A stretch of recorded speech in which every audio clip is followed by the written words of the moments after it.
Hello? Is anyone there? Sanaiwa. Okay. Might get taken off air today because of copyright, I'm not 100% sure. But anyways, so following what we were talking about last week, I'm probably gonna stop live 2D stuff for a bit.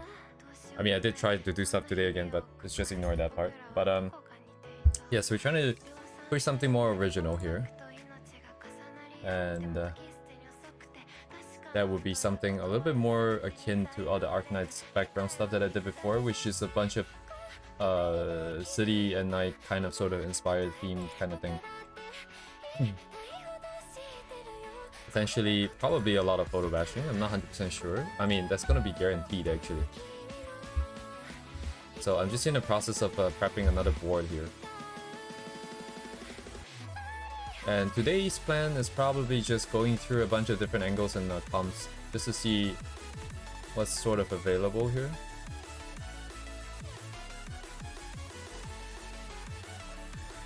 And just sorting this thing out a little bit.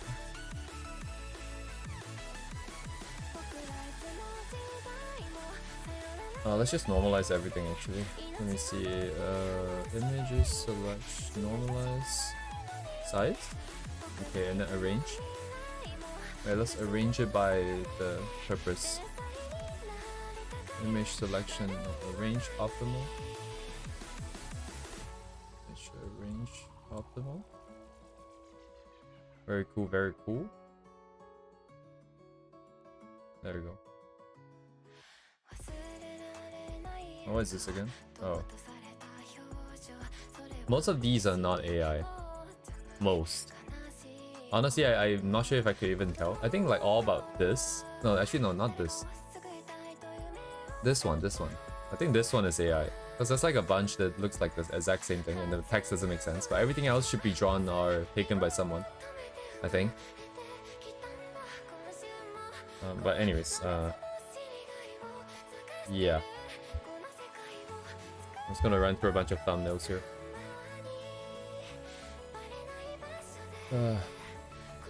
It's probably not gonna be super duper original.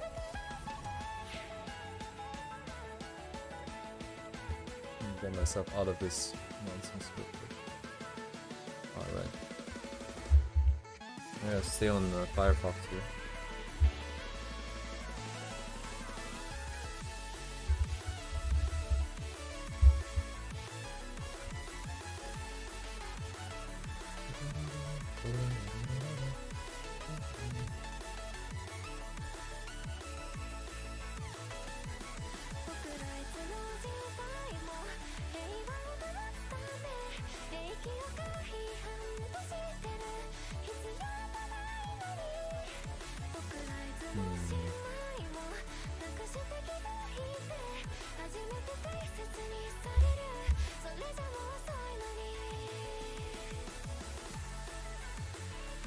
Let's see, travel products, this one.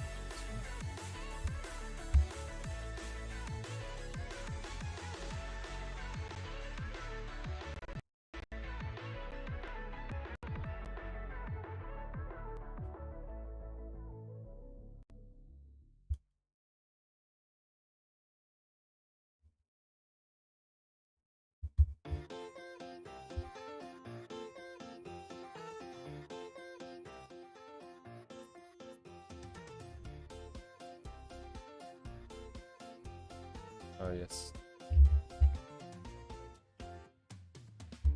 So at the very least, the music playlist, I'm gonna send it in the chat. I think most of the illustrations I'm not gonna know the source because I'm just getting it off of Google here.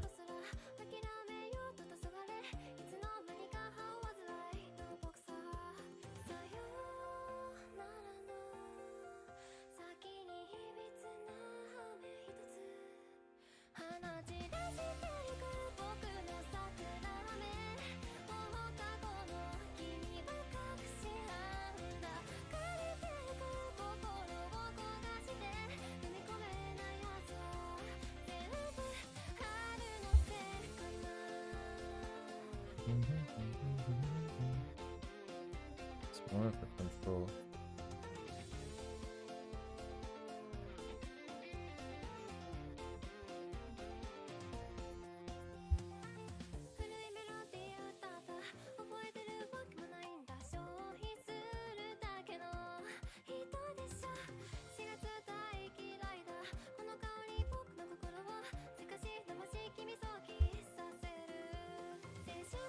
Man, it's really hard to get in the zone. I'm just gonna probably be tracing, copying a bunch of stuff for now.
生きること話すことその場の空気を読むこと僕にとってはこんなにも難しいことばかりで僕がもし人間に生まれてきてたんなら簡単に人生を謳歌できてたのかな今もこんなにもさ綺麗で届きそうもない場所バカにされてけばかじっと見てるだけさよならどうしよう想像もできないほどに人の目の中で生きれて不満に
Hello, Jitok.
Hello, Curio.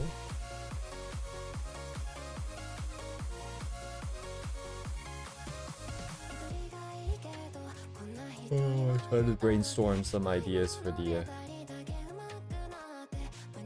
for what again? For the illustration that I want to do.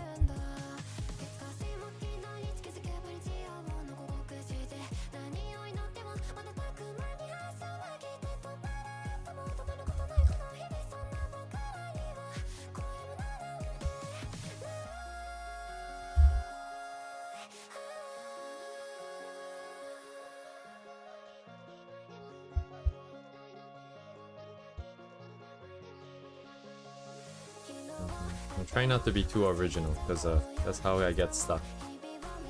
It's like the live 2D nonsense. Oh my god. Now I don't even know if I can finish it properly, because anyways, that's a story for another day. But anyways, yeah. I'm just looking at all these references and thinking about the camera angle and what I might be able to do with it. If I don't know what to do with it, I'm just gonna copy it.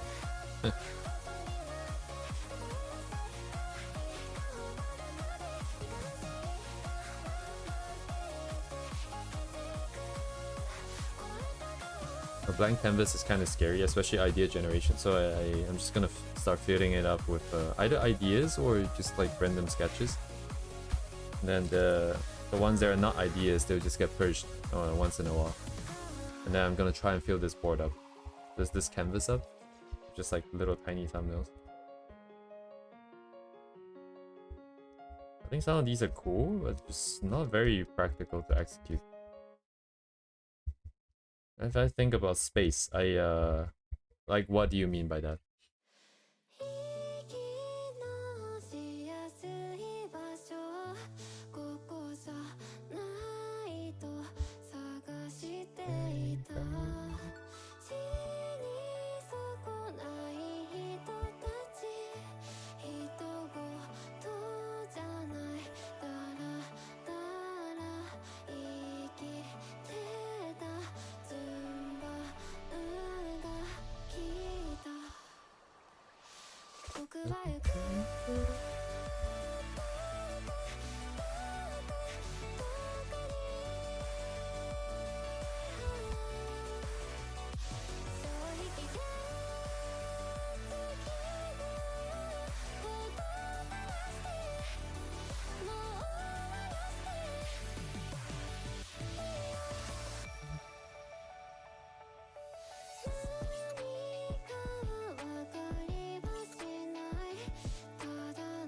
There's space, design, and landscape. Amount of space you give to the viewer's eyes. You mean like quiet areas? The ones that doesn't have any buildings and doesn't have a lot of details, like rest? Spaces for resting the eyes?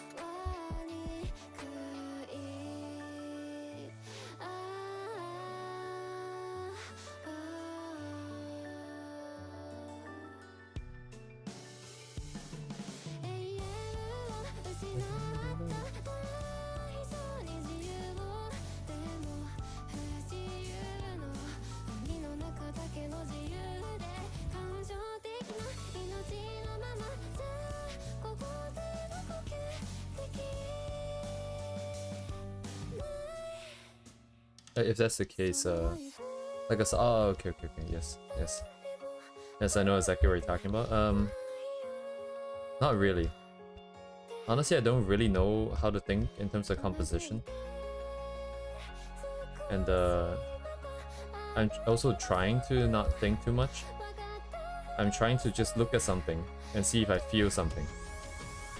The issue has been I like to have structured. Some things that are structured, right? That's nice. To be able to have a structure for thinking in terms of composition, I think that's great, but I think so far it's the thinking part that is being overdone. Maybe just go with a little bit more feeling, a little bit more vibe centered sort of ideas.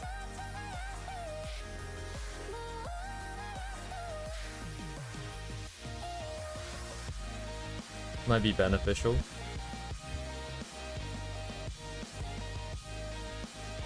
In any case, I don't know what to think about it. As in, I know that there's such a concept.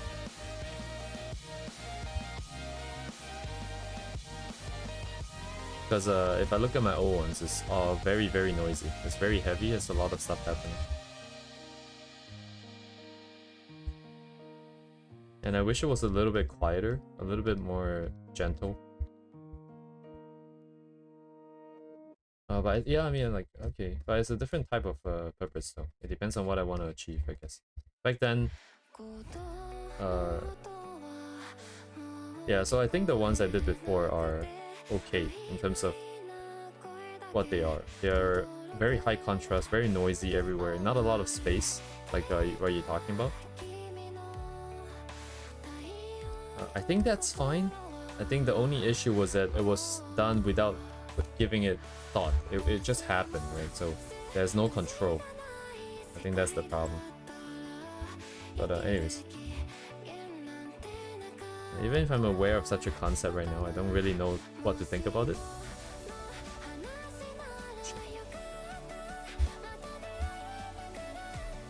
I'll probably keep it in mind and just how should I say this?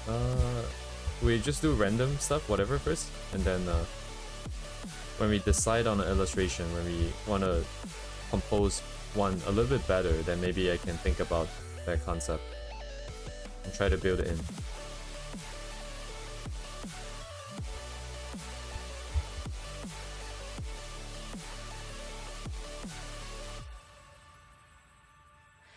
Don't have the fidelity.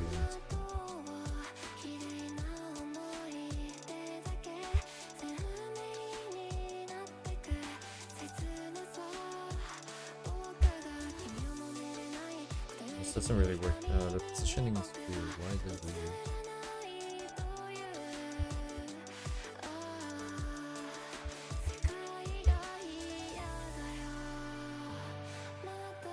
Definitely lower, I think.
Yeah, I don't know what I'm looking for necessarily. I don't even know if I would notice if I found it, even if I found it.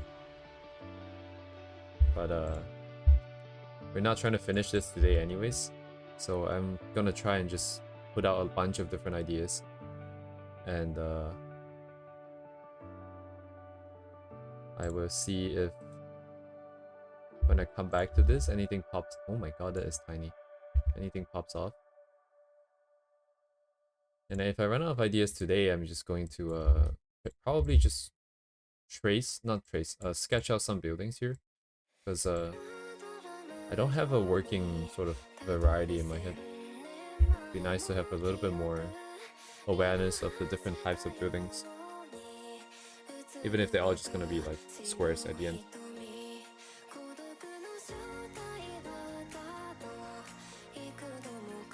Oh, actually we do have the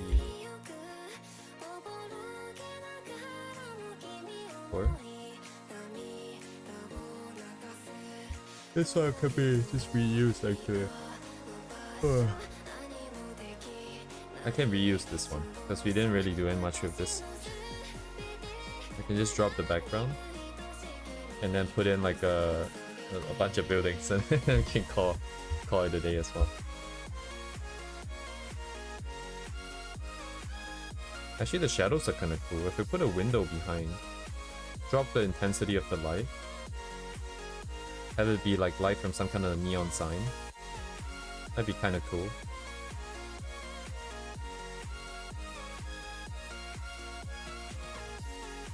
I don't see the perspective though. I don't know how that will work.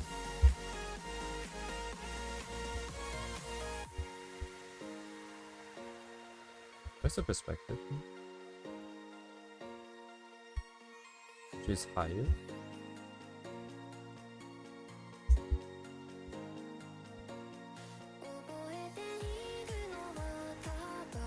Good morning, Oren Kuro Scorn. Kudos Corn. Okay. Trying to break up the sounds so it's easier to remember.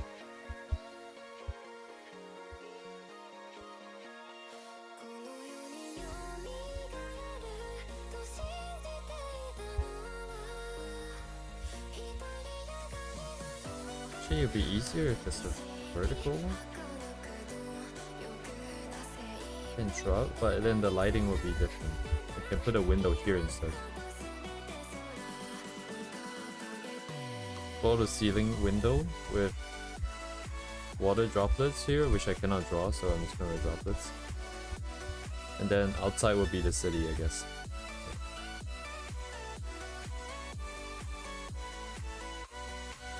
A little bit too flat, I think, this perspective. Need some perspective.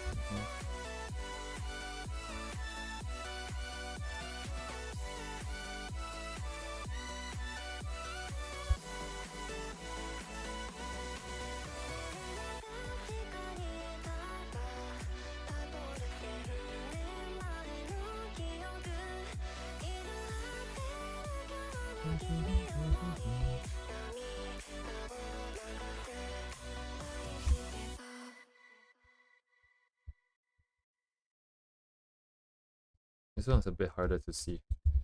Cannot really write this properly, and then we just dump this in here.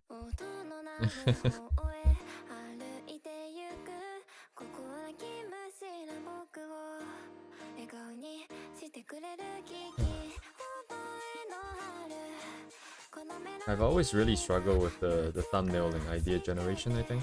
I've never really done this before. Like, this is probably the first time it's ever been somewhat successful. But it's mostly just because I stopped trying to be original. I'm just looking at what other people have and then taking the perspective for like the building setup and then trying to change up a little bit. So what can I do with this perspective?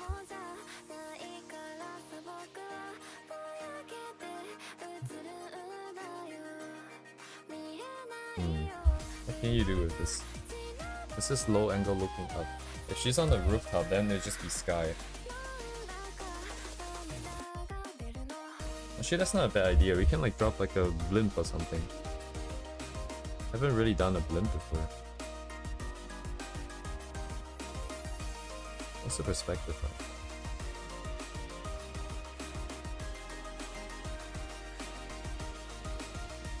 And I want this to be a roof, not stairs, so...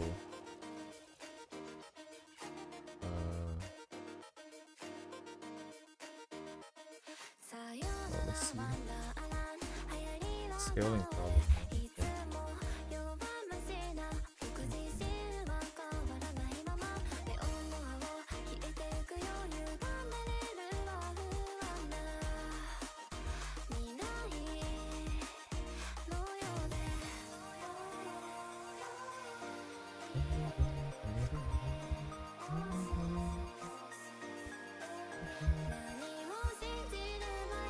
Oh, we're looking up, right? And then the blimp might be too big. Okay, wait, hang on. So, she might be too high. Okay, I'll do two versions. Let's try. So one would be where she's higher. Let's see. It's a bit more extreme.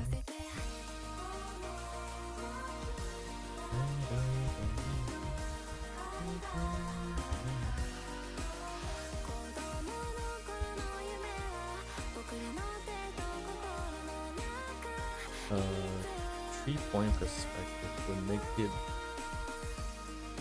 kind of annoying.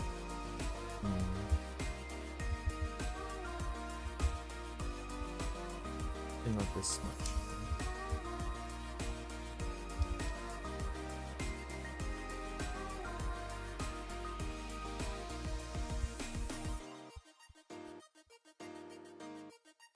But this is kind of awkward, I think, because she's looking up and we don't see the sky. And there's not much to put here other than the top of buildings, which is a little bit weird. Unless we do clouds. Then my city theme is gone. I still do clouds though. It means I want to pull the perspective down.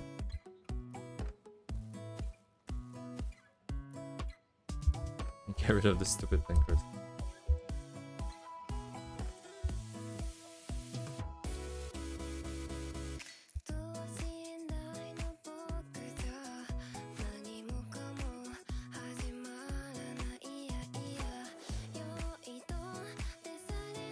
Gonna need a lot of reference, but anyways, the idea doesn't really make sense, and I've done this before. Literally, like it's like literally right here. Basically the same thing. Okay.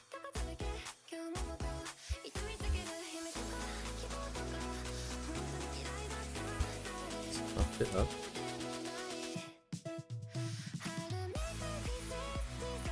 Come on,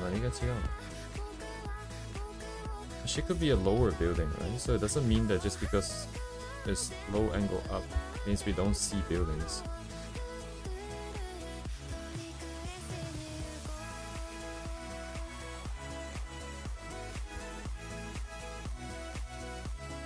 I still have buildings up here. But we might want spacing here. So we can pop the head out here. 2 point.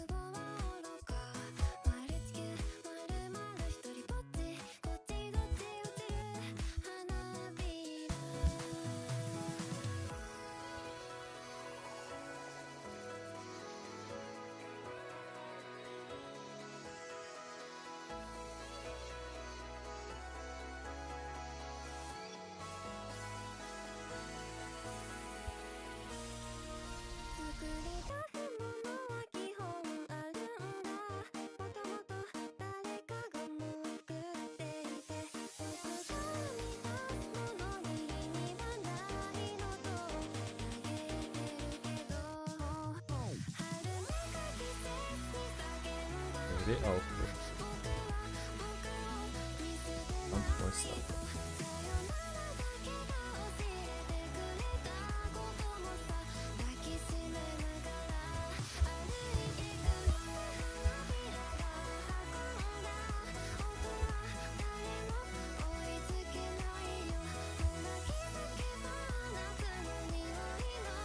This guy's kind of in the way.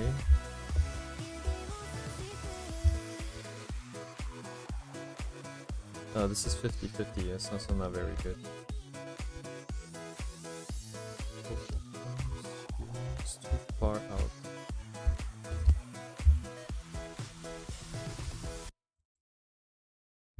So back here.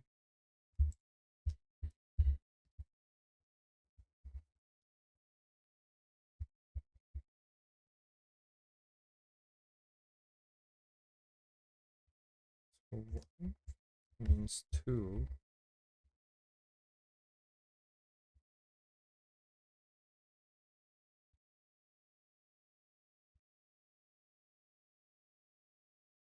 What?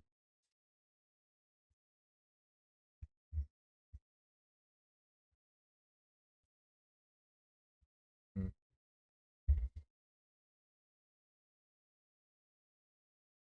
Not that interesting.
Let's see.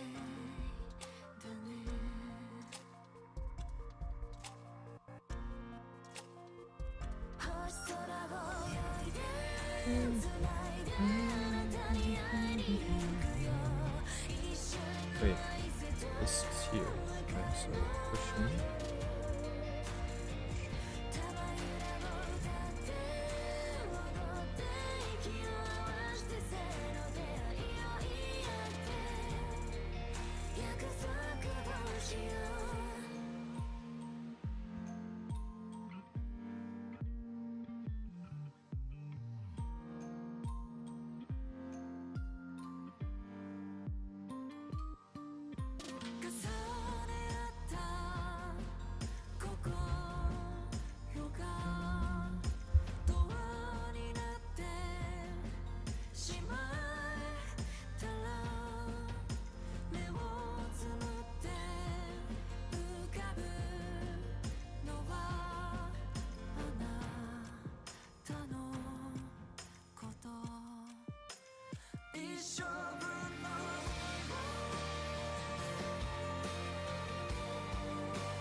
Crossing center, so lens flare over here.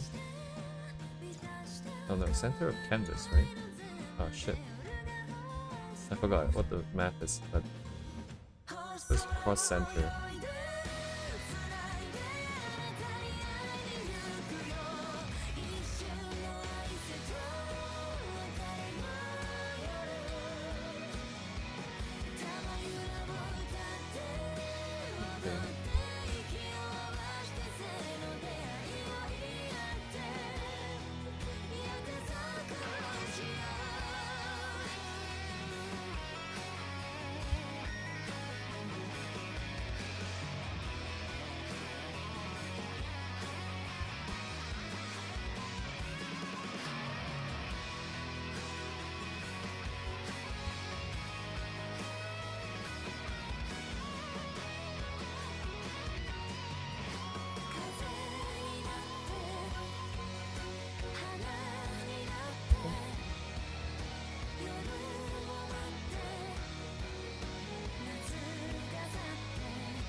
Maybe too dramatically.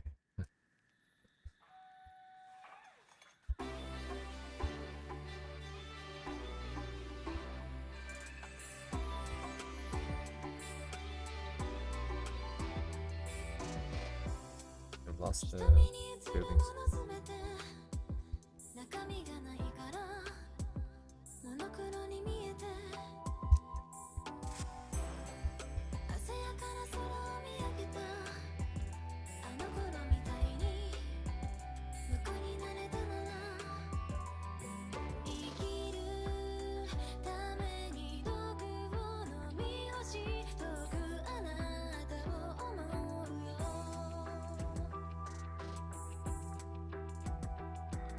柔らかい表情に心が揺らいだ絡み合う感情が頬を落ちる色のない人生に花一つ咲いた悲しいくらいに美しく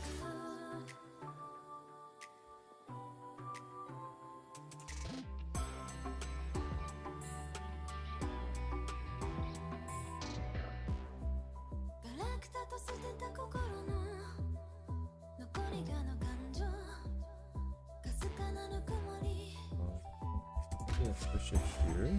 戻れない日々の裏側あの頃みたいに白く割れたならつぐむ嘘も真実と化し永遠にあなたを憂えるよ変わらない表情に心を挑んだ満たせない空洞に熱が鳴る後がない人生に This is really hard to read. Oh my god. Not to mention other perspective. Insane perspective stuff is gonna be very hard to verify if it makes sense. Just because I have 2 points and I join some lines, I don't know if it's gonna make sense. Because the other point will be here, and then the character will be fitting in here. So it's hard to read, but if I can get the sky, like a little sliver of sky, and then all buildings here, might be kind of cool. But I don't know how to set up the lines here. With this vanishing point here. So there's 1 point here, 1 point here. This is the counter of the top. Then where is the horizon? You can do a straight line, right? Sure.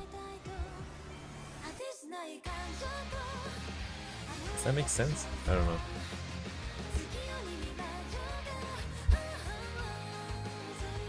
What else do we got?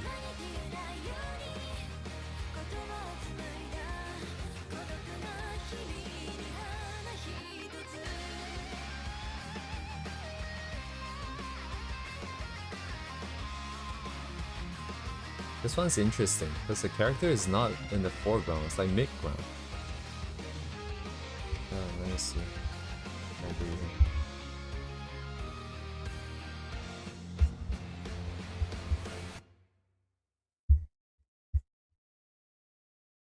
Okay, I need more references.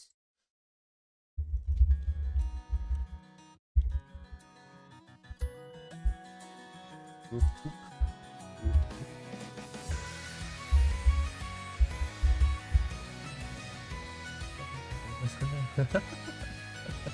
What the heck is this thing?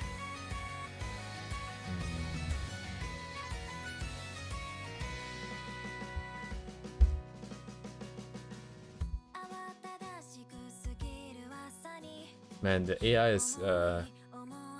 is really annoying on Google.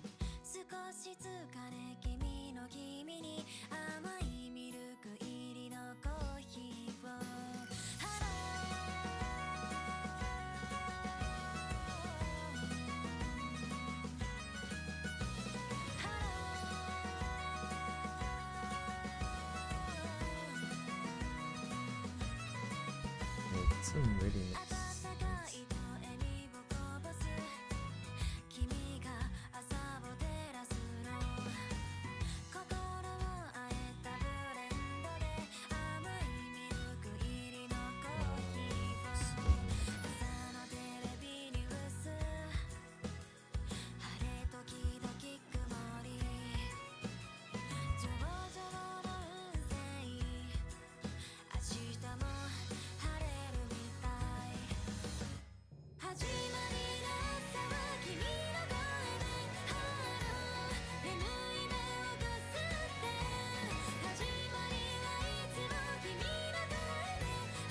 Like the setup.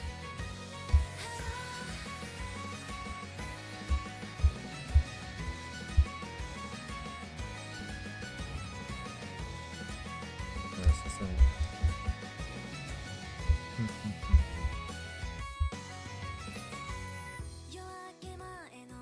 If the character is in mid-ground, we can put something in the foreground, make it really dark and stuff like that.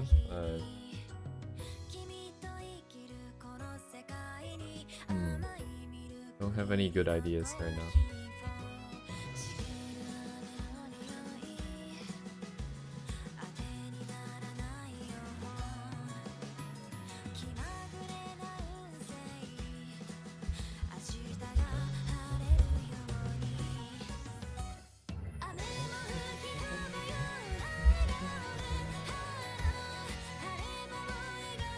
Okay.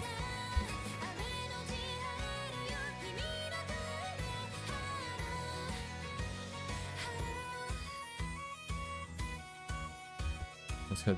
Oh no. Let's make it really tiny.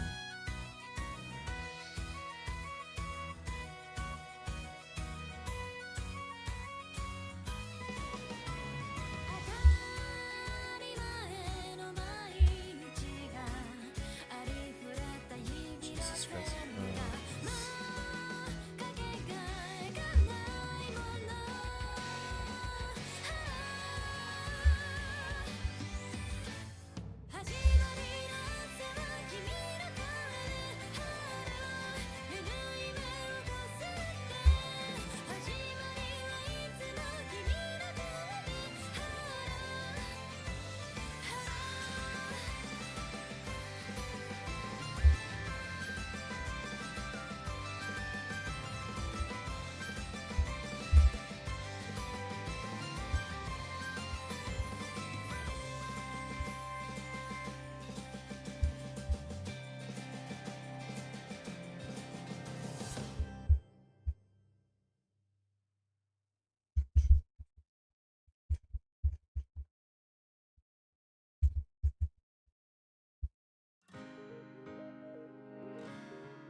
しさを歌うの耳を澄ませば聞こえてくるよ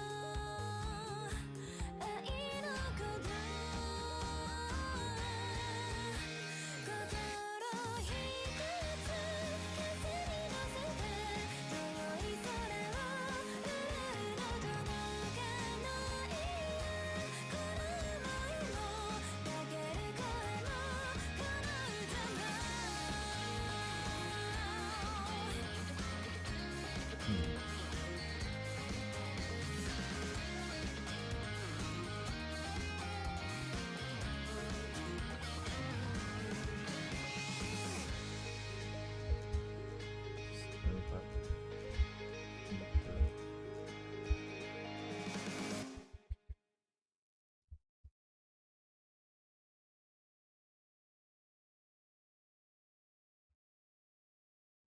花は愛の国先見上げた景色を彩る間違いな僕はしこの隅 Shit 息 here. もできないくらい臆病な色に染まってた辛いなんて言葉じゃ足りないみたいほら溢れた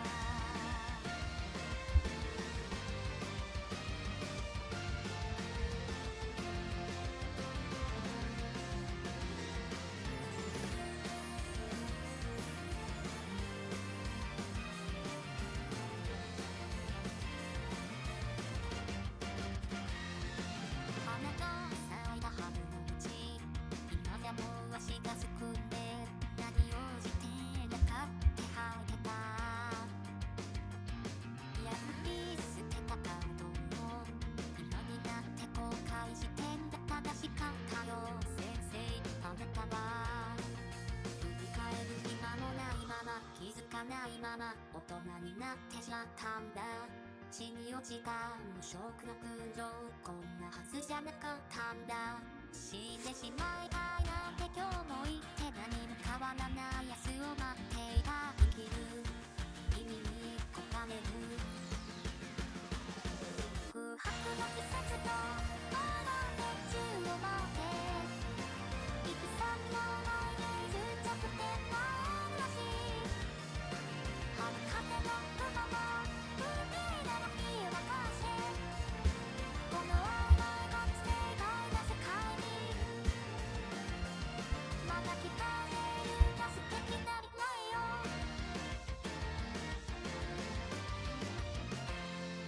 生きることに精一杯気を抜けば泣いてしまいそう作ろう手相って今日は元気です気もできなくない自らの首を絞めてく大人になることそういうことじゃないでしょう間違えることもない世界悔いのない世界そんな理想を描いていた寒空に映った群青橋立は愛の中へ目をそらしてばかりの現状はまるで開花を連れたつぼみのよう手すりが日々に焦がれる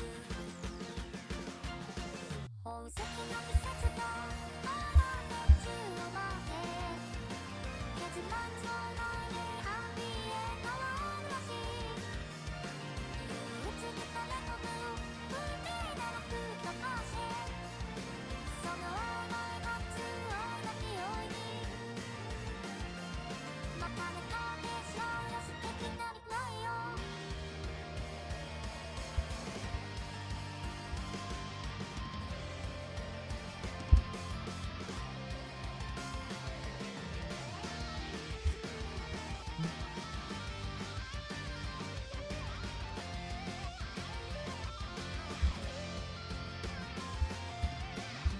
生きるために大層な理由をいくつも正確にはないようです諦めたい未来じゃながら証拠もなく願ってしまうたい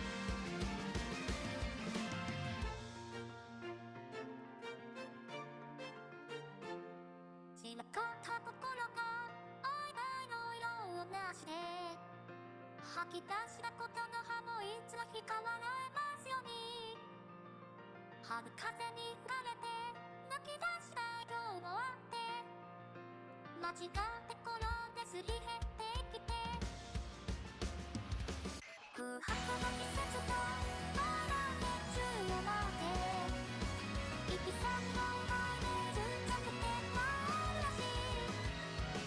春風の歌も海が消えばかして、この愛が世界の世界にずっと来ているの素敵な未来よ。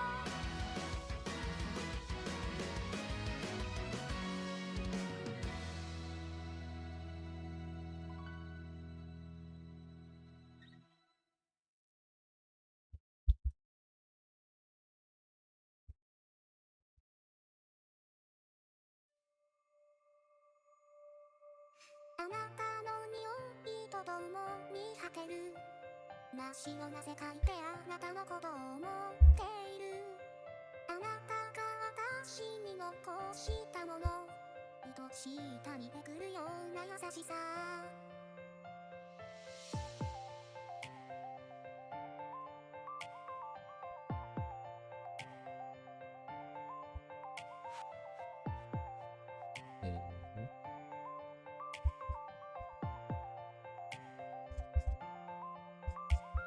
あなたの瞳に溶ける景色、高度な美女水槽の花火夢みたいね。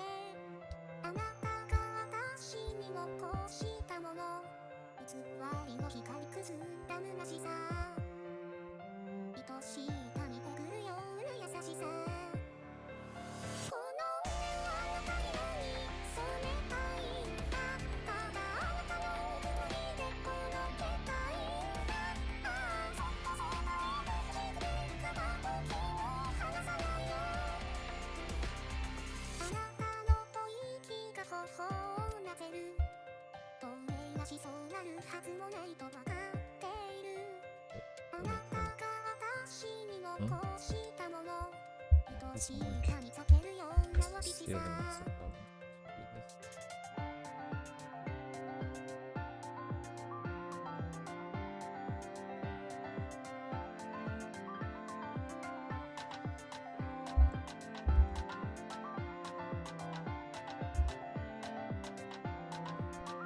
継ぎはいだ形に愛を注いだ。その胸は私だけで埋めたいんだ。ただ私のものだけにしていたいんだ。ねえそっと一緒にいるからあと少し譲って。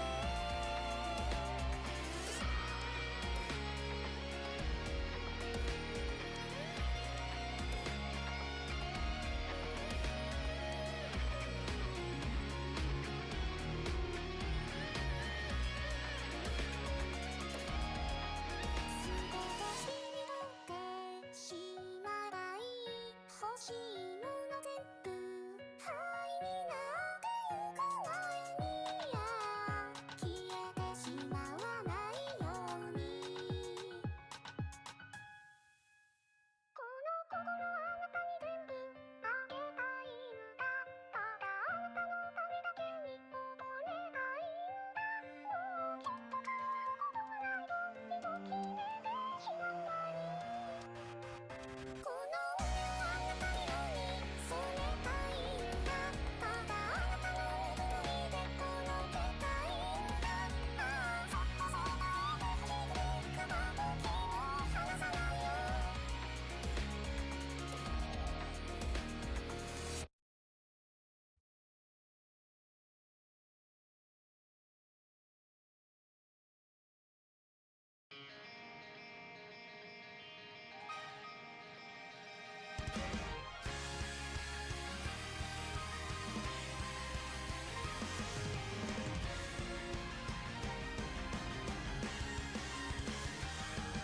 揺れる景色は白色に、あなたは鮮明に重ねては積んだ彼岸花、無造無造に飾った矢に消えない朝を迎えるたびに水を交わして隠したものは無益な夢を語る。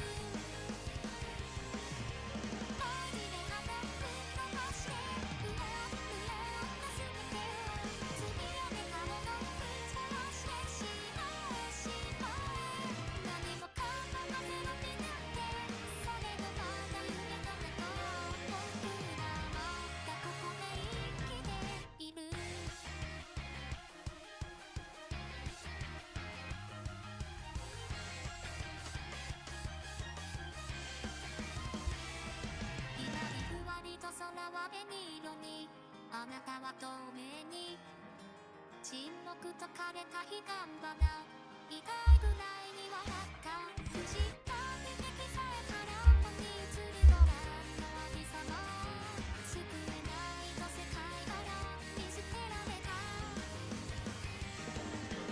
落ちてるよなんてこの歌からに消えてくしんどすぎて君もだよ何もかもが収め合って目前の夢はうつつ僕らまたここで息をする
どうして泣いているんだろう雨の雫が心に染みつくはがりにかけた憂鬱が音もないまま溢れていた君が今日終わりを選ぶなら僕もそうしようねえ一人では生きられないから雨が降るたびに涙がこぼれて不確かで形もないものばかりを信じていたんだ降り注ぐ愛をしのぐ傘の下濡れた肩を寄せ合ってる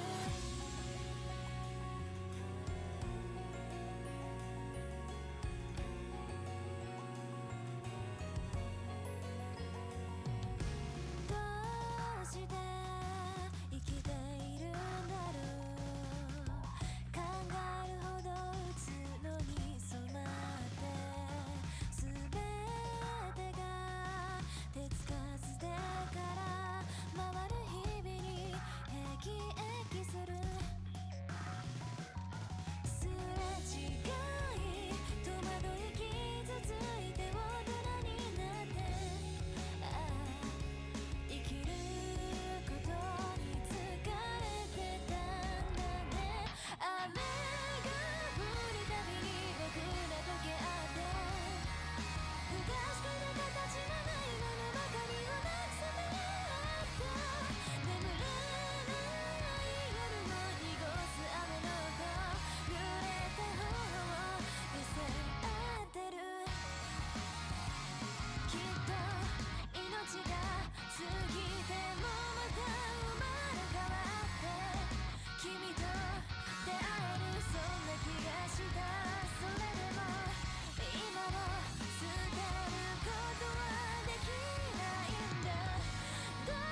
確かで形もないものばかりを信じていたんだ。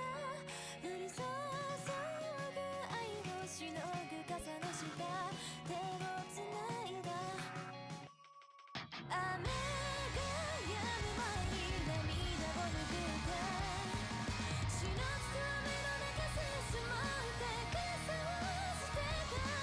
降り注ぐ愛だって君と二人で分かち合って歩いてゆこう。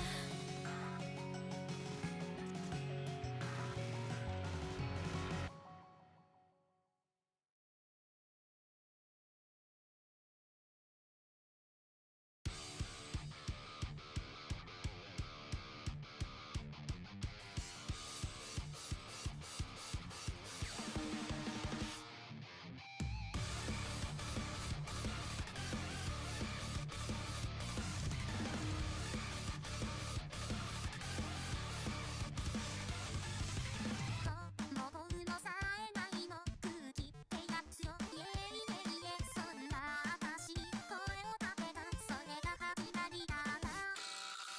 ちょっと待って、頭が痛いが何がどうなっちゃってんだか。おかしくなっちゃったみたいだ。あなたのことが鍵見てる。忘れ物全部差し出しちゃうから。今ってるがまま見上げきっちゃうから。全身でこれに尽くしとって全霊を捧げたって本当だね、ダメダメ、うまくいかないことだらけだ。ノックノックの針に骨あなたしか見えてないの嘘と何が知っても離さないわ。あなたにとしてなどありはしないの。長い涙とね癒し食いたがっちゃえば思う通りにして愛を振っていてねね私がこんな味がしてんの。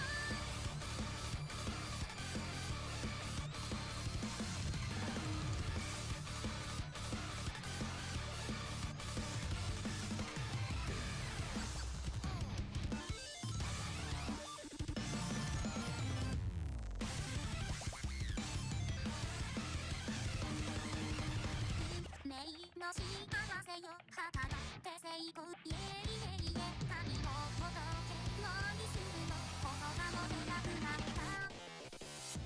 魂も愛を注ぎますしいつだって落ちれるわ。探せるのは全部探すあなたのために曲がっている話こそがあなたにふさわしいなんて思い当たりを嘘の浜話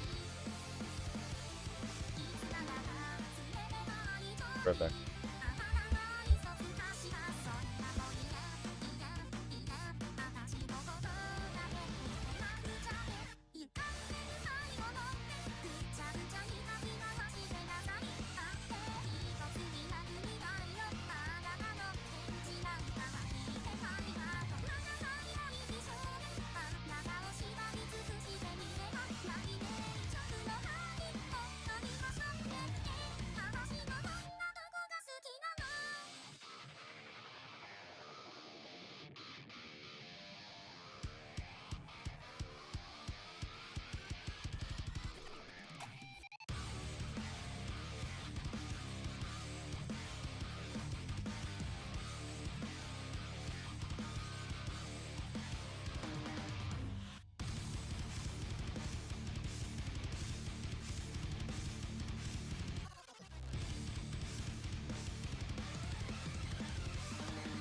身勝手な愛をとってなんでもありの駆け引きだけど何は知っても認めないわあなたに好きな誰かができたなんてノックノックの針に骨あなたしか見えてないの嘘と何がして愛の快楽してね私はこんな味がしてんのね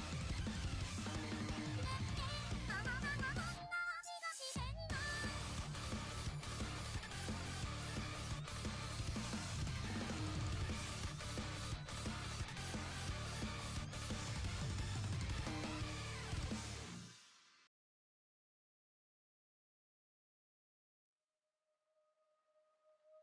鈴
街の音に耳を澄ませ夜の風がそっと日々をかすめとっては気のないふりで背を向けた箱庭に君だけの温度がただ確かにあった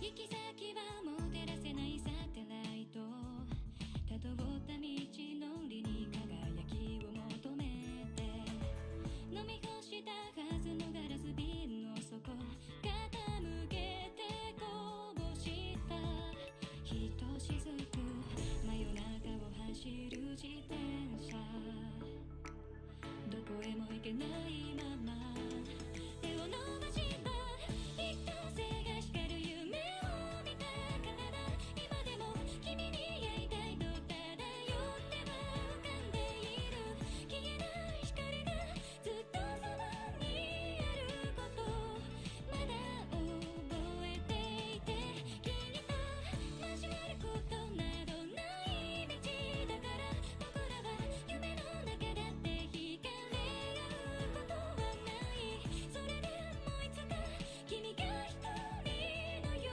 を灯す光になれたなら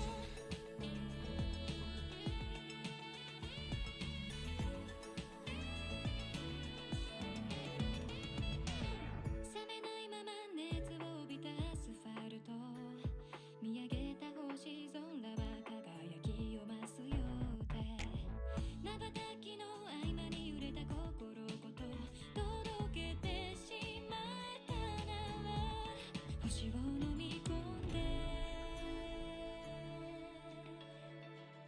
君の宇宙まで What is 誰かのために選んだコースをいつまでもポケットの中隠し持ってるそして手にした空っぽのぬくもりさえ愛しくなるよ言えないままだよ一等星が光る夢を見たからだ今でも君に会いたいと漂っては浮かんでいる消えない光がずっとそばにあることまた思い出してきっと近づくと壊れてしまう距離だから僕らは夢の中だって惹かれ合うことはないそれでもいつかその瞳の奥を灯す光になれたなら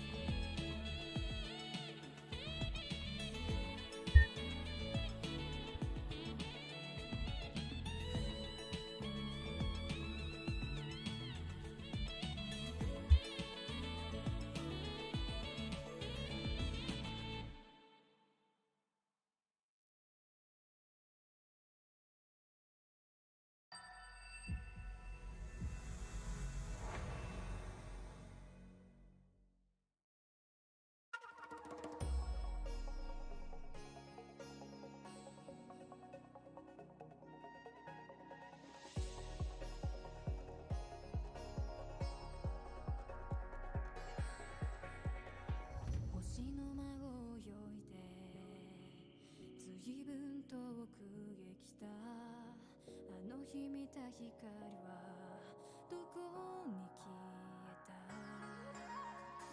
心根が揺らいで夜の深みに溺れた暗闇に召した眼差しで見つめてるまぶたの内に住む琥珀色の声が微笑むようにささやく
波がさらうつま先光る足跡が4つ並ぶいつか2人で遠い国までそっと逃げ出してしまえたらなんて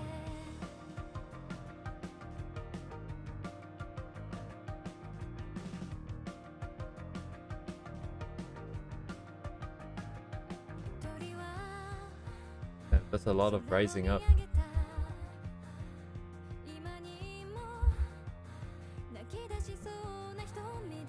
How are you? Hello.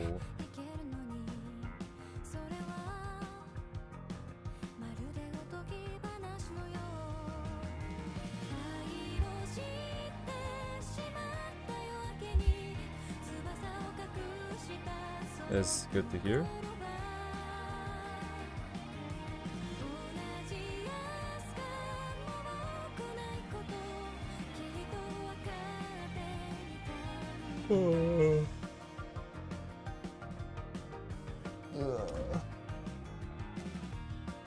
We are in a slump.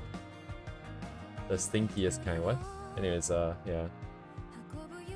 Live 2D not going too well, and then it's put a dent in my plans, and it's made me question everything, reality. Mostly my self-worth is what I'm questioning, but yeah. So hello Dubey.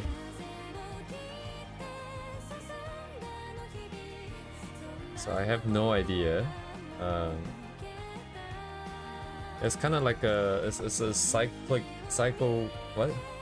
It's like things depend on each other in a cycle, right? I forgot what the term is, even though I do computer science, but I need good fundamentals and stuff to draw, but without the ideas I can't really draw it. But without the fundamentals I can't really draw my ideas either. So anyways, it's just a bit of a mess. And not enough fundamental skills makes it hard to visualize and materialize ideas. And then not having the ideas, not being able to do that impacts the ability to generate and feel. And makes me not really work on fundamentals. And even if I do work on fundamentals, I am very lost of like what do I want to do? What do I want to achieve? So I can only just sort of nip at each of the two a little bit, alternatingly, and then slowly inch my way up.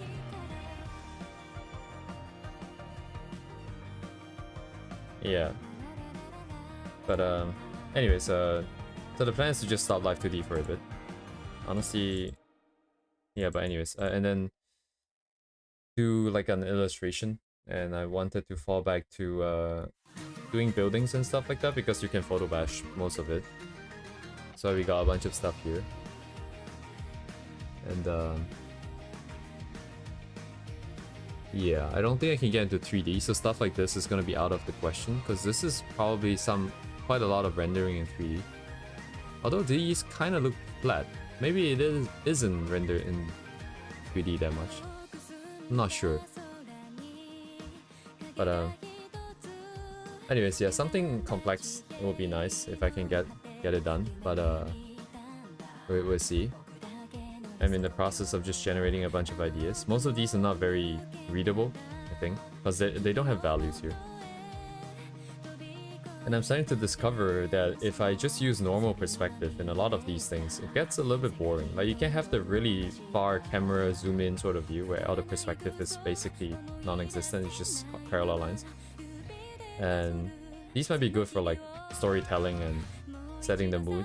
But if you want something really impressive and you want to squeeze a bunch of things in, I guess you kind of have to have at least 3 points.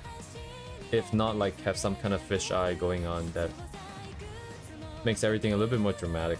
And man, I do not have any basis, any knowledge of the fisheye stuff. I do have Mogun's course, which he did sort of briefly explain all the different perspective stuff, which includes like 4 and 5 point perspective, which is all the fisheye nonsense. Yeah, you recommend the framing. I think I got my hands on the thingy. I do not know where I put it. I swear I have it. I just didn't end up reading it yet.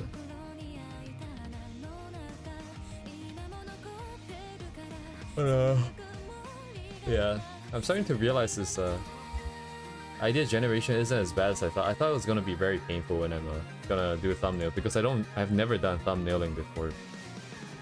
And then I guess the whole point is to just not be too particular about coming out with original stuff. I'm just looking at other people's stuff and then taking maybe just the perspective and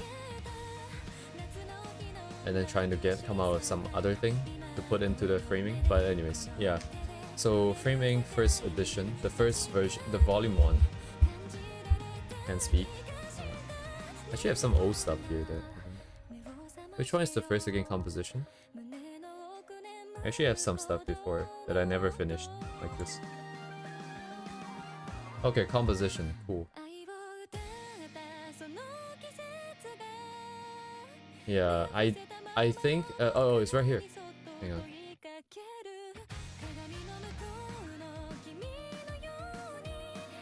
It's right here. I have it right here. 200 and what was it? Oh, only 121 pages. Sorry, I looked at the number 8 and say 1.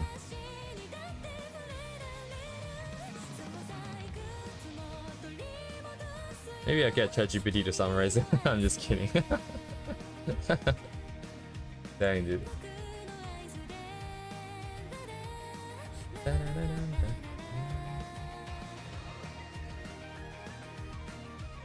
Yeah, values for comp. Okay, I should shut up and just read the book, honestly. What I was going to say is that I think having these ideas helps a lot. But I don't know. I feel like maybe I should kind of just vibe for a bit.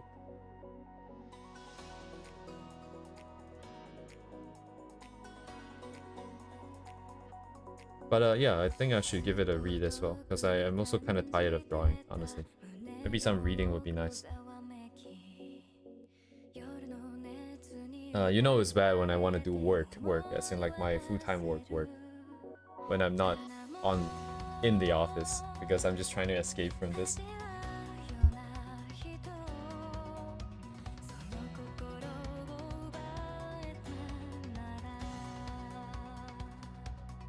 Anyways, I don't know why I'm just scrolling through it. Brain's kind of on autopilot again.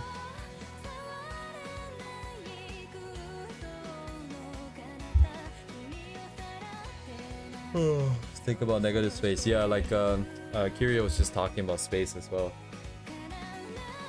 The quiet, open areas, kind of.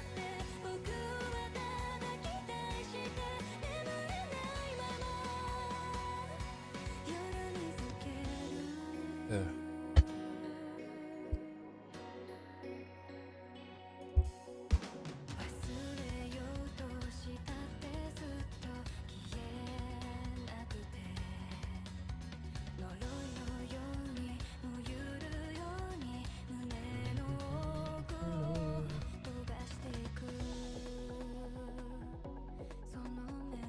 Right, right.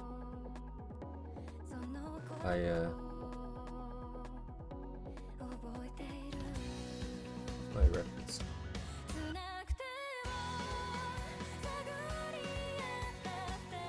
This is like, yeah, everything is super new territory. Like every day is new territory.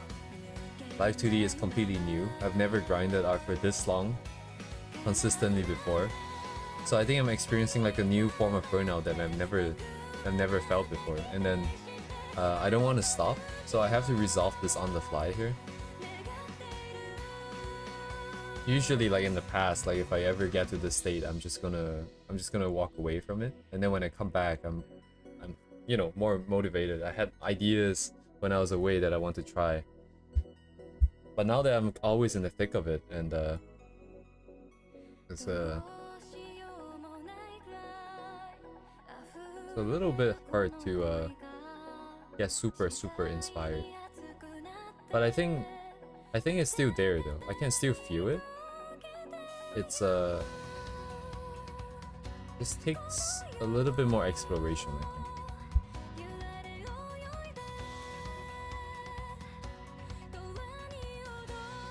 I can definitely feel the difference between on and off stream. Like on stream is a lot harder. It's a lot harder to inject emotion. Everything is super suppressed and filtered out.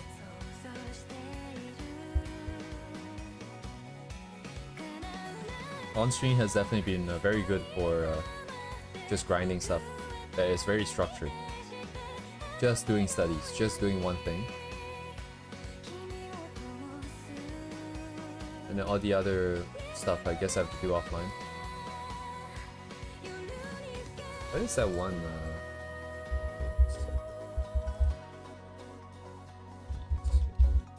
It's not really Cyberpunk, is it? That one? Man, the AI is so annoying. Like, there's nothing on Google that is not AI anymore. I cannot find stuff that I used to be able to find. That's like this one reference in my head. And I can't find it because it's all AI now. Every single search term.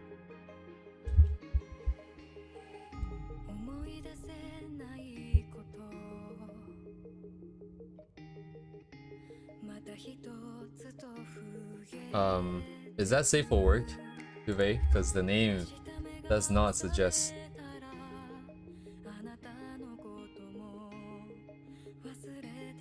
Oh, okay. Okay, I see. Kinda cursed though. Do they have a Twitter or something? My Instagram is not, it's gonna block me.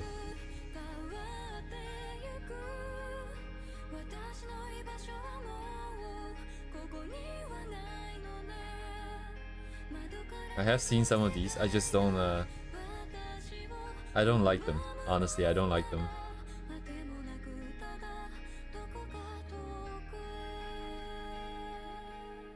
This cinnamon roll, was it like a Chikawa and like, oh, and all the other miscellaneous mascot-like characters.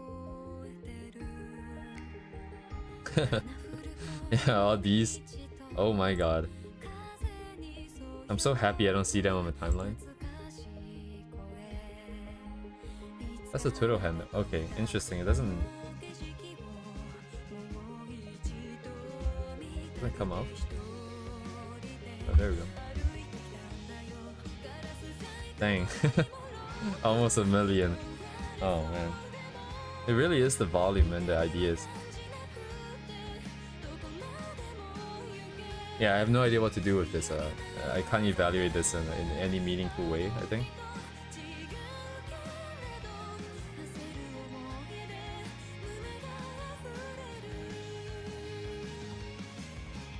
Alright,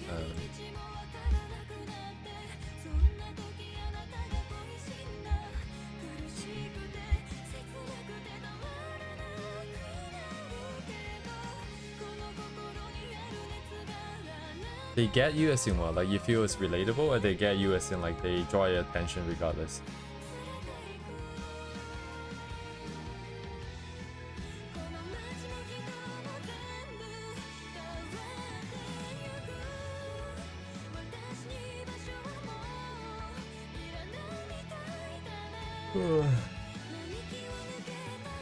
Relatable. Yeah.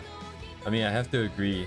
Some of these are stuff you've experienced or like I've experienced, or it's intrusive thoughts, random fantasies when you're out there and you're bored.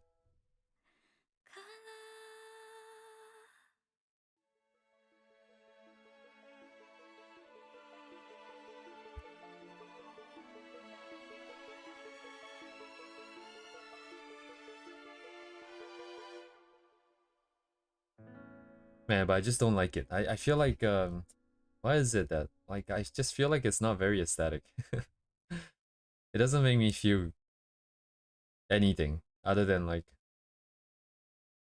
what am I feeling actually? I'm not sure.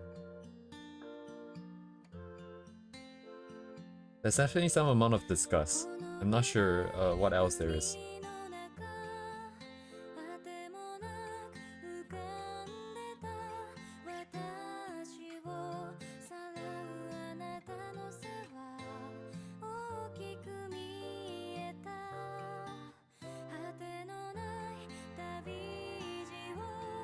Good ideas can save bad art.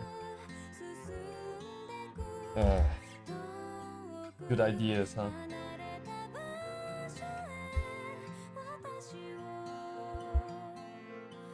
Yeah, I don't like that part of the art. All of them, like just other than maybe like was it the alligator or the crocodile, the one that dies in 100 days? Although I never read it. I haven't read it yet. That one at least seemed interesting.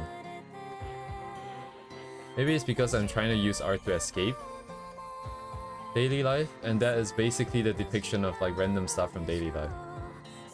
Maybe that's why I don't like it. I definitely don't want to see like reality.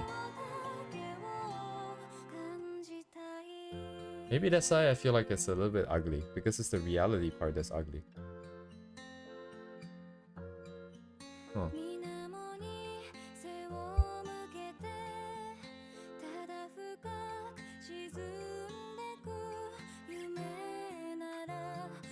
Streams made me realize like how much like I can learn just by thinking a little bit more.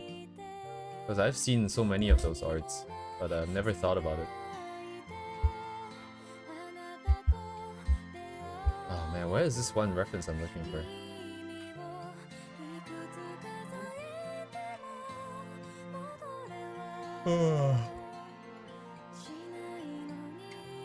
Yeah, it doesn't have to be very... okay, it would be though, just by definition of the sequence. I don't know. Might work, might not work. Don't have to worry about it too much though. I feel like most of the ideas today are viable, like in terms of just creating. It doesn't really matter if it's great or not. Maybe practice. But oh boy.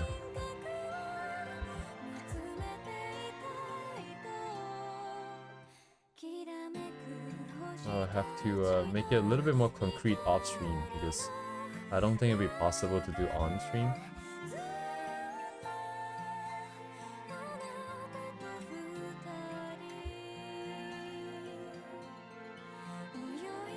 cannot find what I want to find. Maybe just...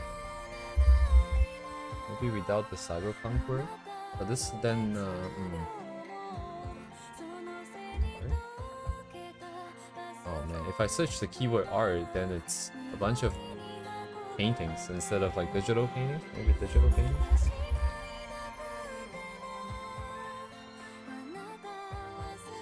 Yeah, lost to the sense of time.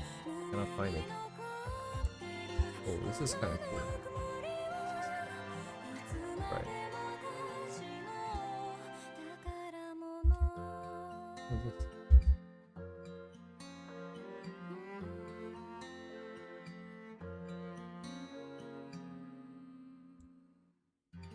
Oh yeah, the other thing is like if you know a few more languages, and then sometimes people just translate random words into other languages just to put it into cyberpunk like scenes, and then if you know that language and you read it and you know that like that doesn't really make sense, it really breaks the immersion. It's just a random word in the middle of all the buildings that it's like there's no way, like no native speaker would write it like that, and then it's just like oh.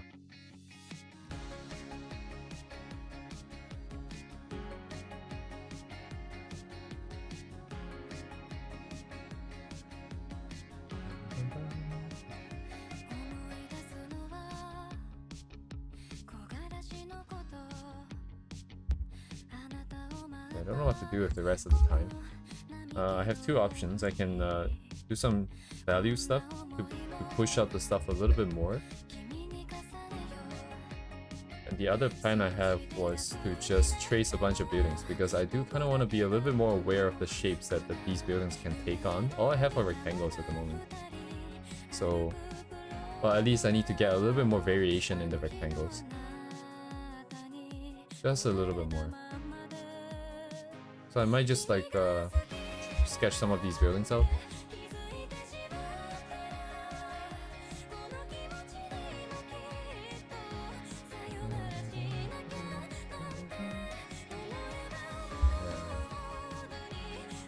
And then the mood board over here. That's some good stuff.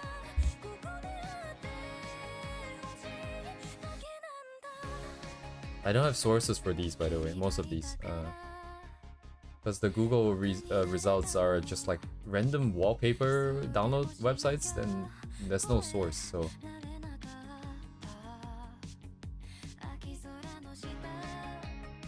okay. The sequence probably got reset. I'm just going to... Whose song is this again? Okay, let me send the link.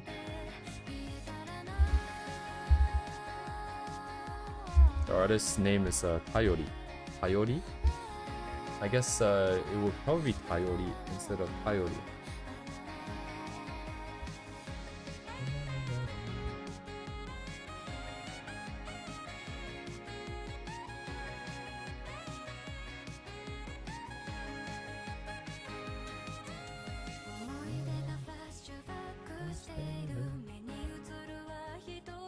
I'm just gonna sketch some buildings, I guess. These guys.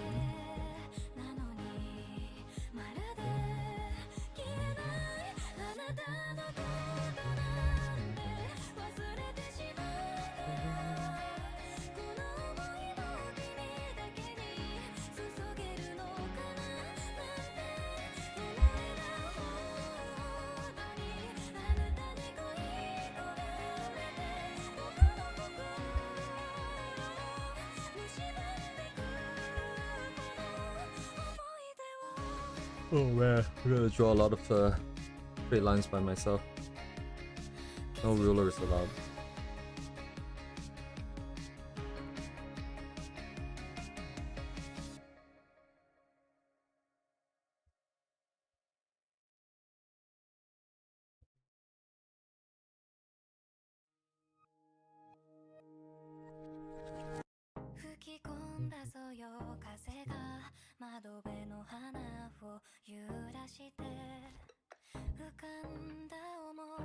Let's do the guide. Here.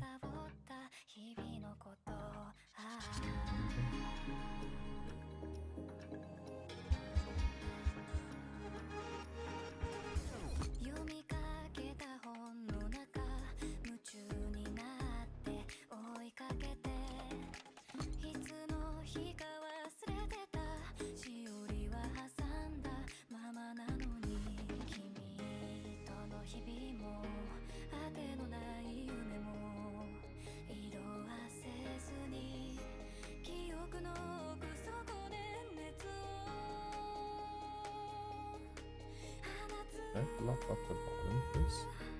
描いた未来は遥か遠く離れても君といた光が明日を照らすから風に乗せてこんな言葉も伝えられたのならそれだけで僕らも生きてゆける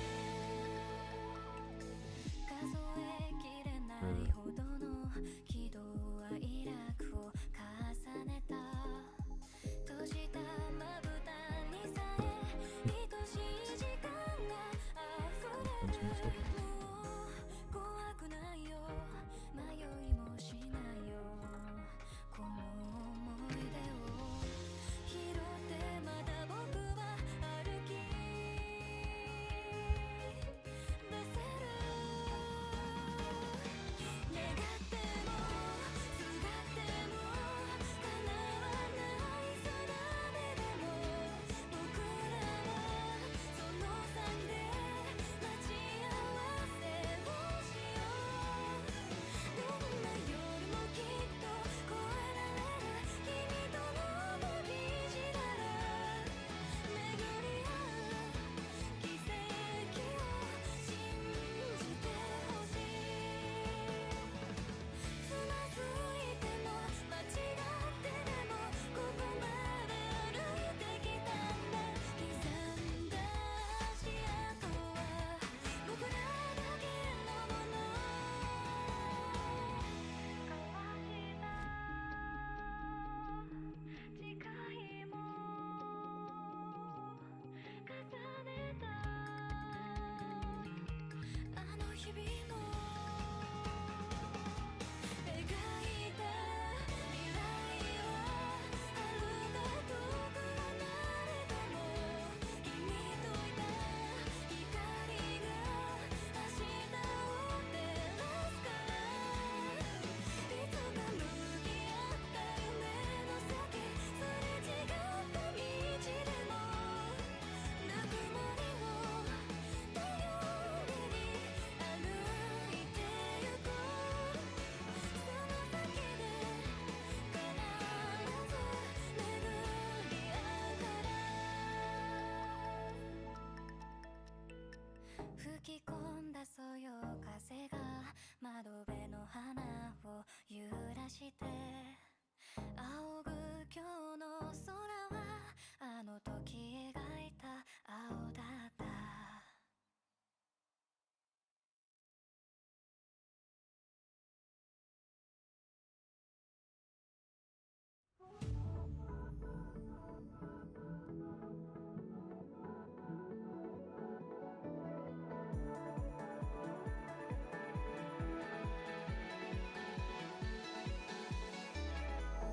ふと見上げたあの夜空がいつもより近く感じた気がしたんだ塞いだ日々にさよならを告げるように傷ついた翼を広げた駆け出して飛び立って夜空を夜が光のように羽ばたいて高鳴ってこの鼓動を響かせたら一番光る星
I'll be right back.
わずかな命だと話すあなたの目が揺らいた緩やかに確かに時が過ぎるうつろな日々を綴っている冷え切ったその手を握っても乾いた外装が静まることはなかった明日が見えなくたって僕が照らすからまだ消えないでよ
Hello, Uni.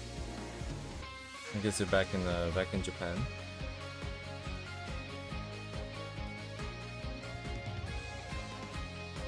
Time to chill.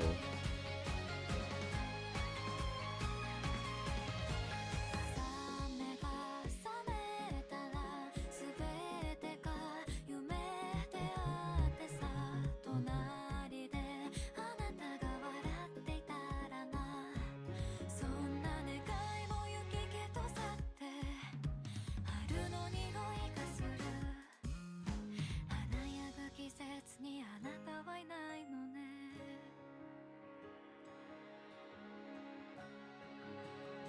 春を待つ声がひらひら響いて心待ってる That's nice.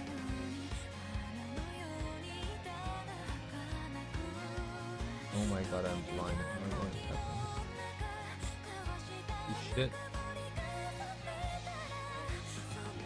This is my bus to Iwate, the only bus that was close enough was Sendai. Okay, I don't know the geography. Right, geology is rocks. Let me just double check. Oh, it's a whole prefecture over. Okay, I see. And probably bear country too, right? You can't exactly just.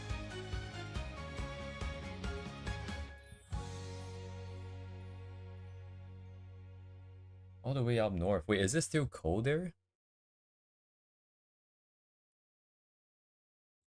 Because it's still 16 degrees over here.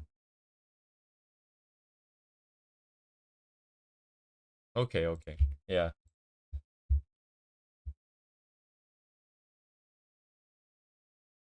Very good, very good. This thing is over now. What's...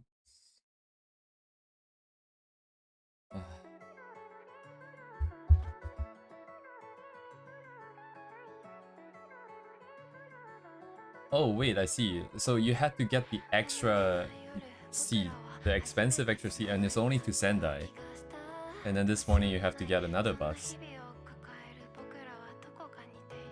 Okay, that is rough.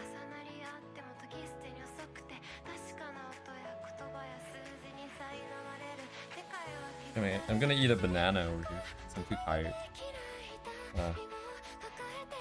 But at least it's Japan, I guess.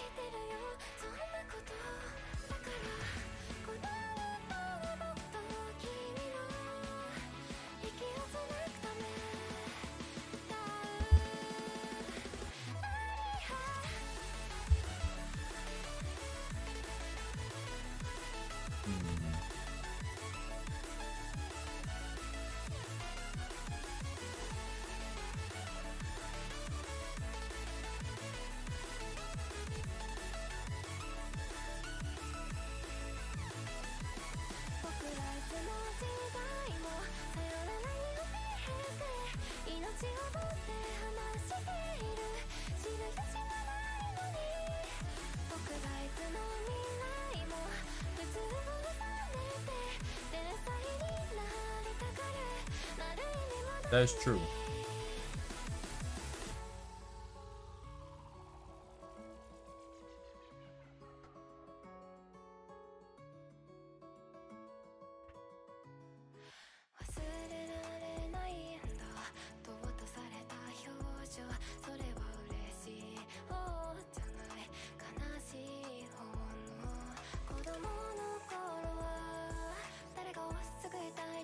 Yeah, the whole like very precise timing and all that. If you don't really like that, if you're not like, if that's not your kind of style, Japan is like super stressful.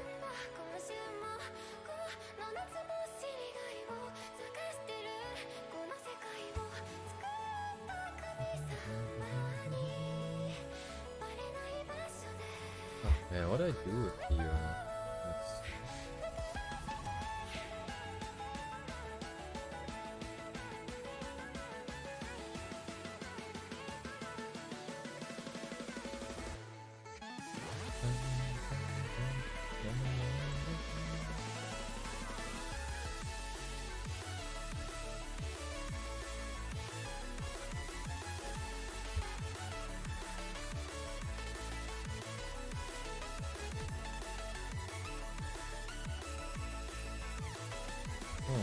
actually.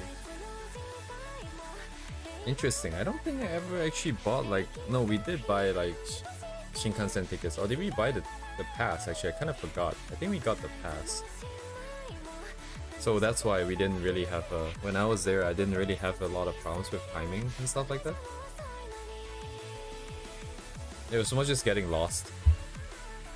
Not being able to figure... Like, because we took trains from Tokyo all the way down to, like, Nagasaki. And the closer we got to Nagasaki, there was, like, the station there where we had to do a transfer. And then we just couldn't find, like, where the hell the platform was supposed to be. We're like, hey, are we supposed to like leave, like go outside of like the pit area and then like walk to somewhere else and then go in again? And it's like no one knows.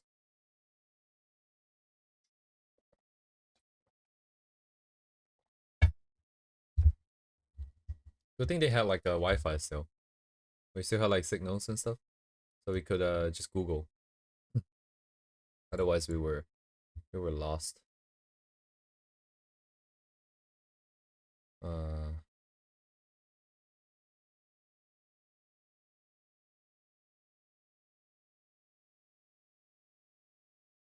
What else do I got over here?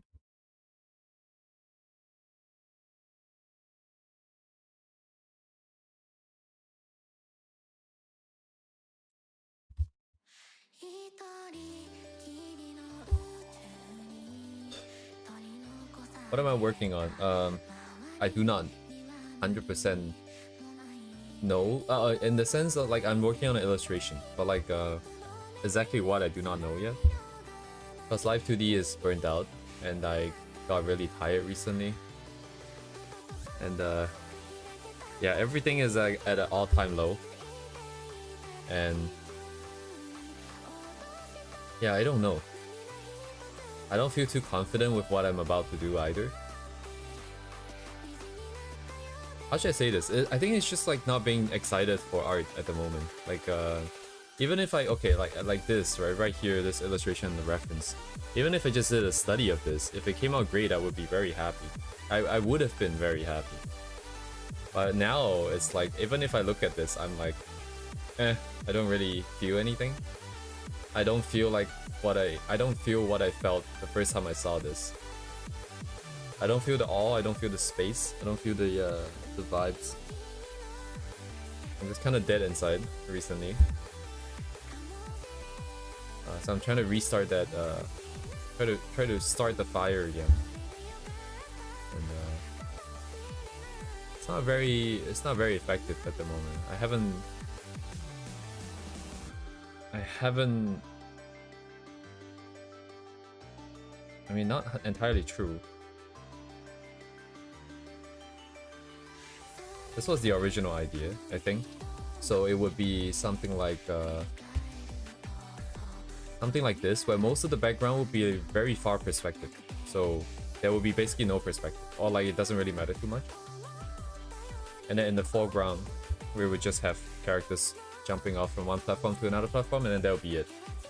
So going back to what Kirio was asking much earlier in the stream about what if I think about space. I did not think about space, but in the case of this one, the background would be completely filled with details. It'd be like a bunch of lights and a bunch of buildings and stuff, and then the only empty space would be the front. Oh, basically like this, right? There's just a silhouette. So I guess that would be the empty space, the negative space in this case. And yeah, and this one would be easier to execute because there's no funny perspectives. In terms of lighting, it's not going to be too difficult either. It's going to be mostly homogeneous in the back.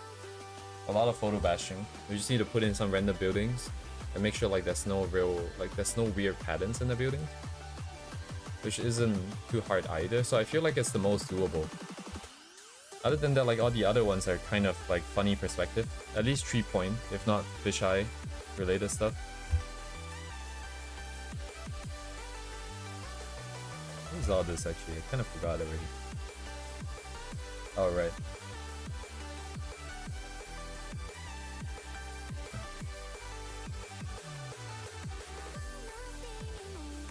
These are super hard to read. Maybe I'll just quickly brush in some stuff.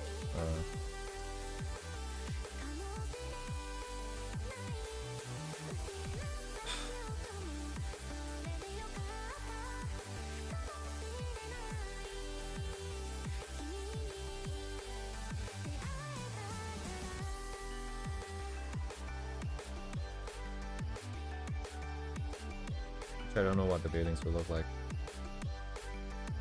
Oops. Guessing there'll be multiple tiers or something.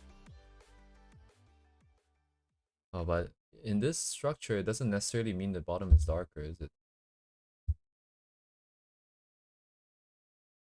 Whatever works, I guess.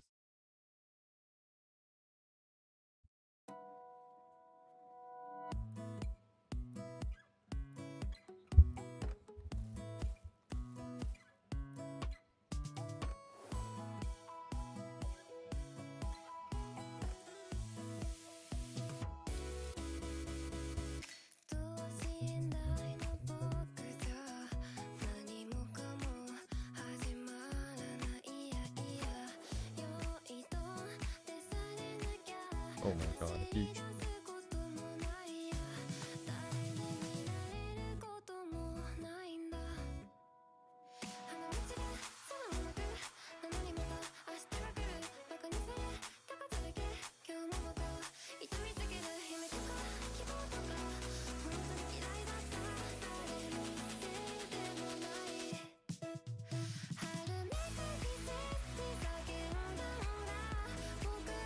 No, not quite, not quite.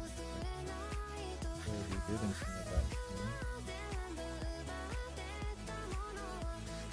Maybe even darker. Even darker here?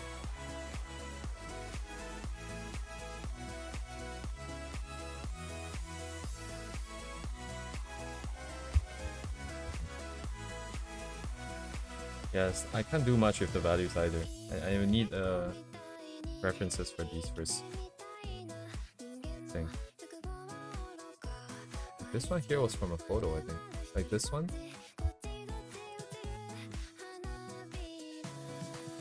Bump this up. Bump this down. Put it down.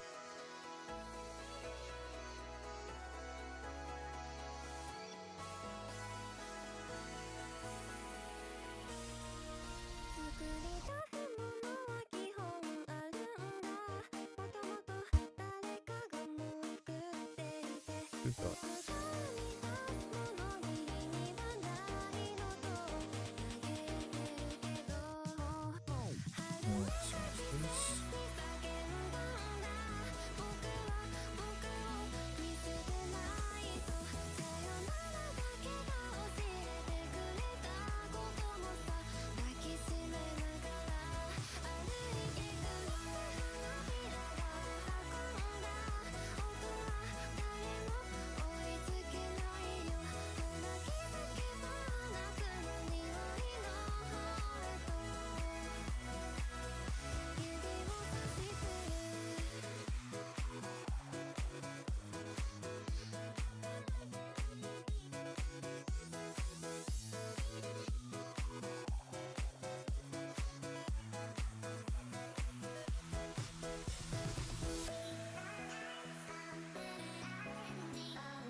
Alright, this one is kind of messed up.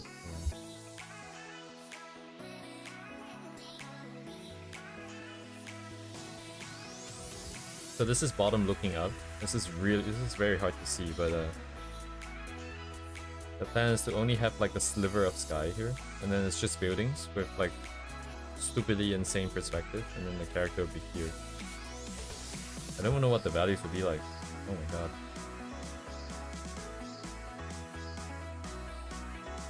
Everything else should be kind of toned down, right?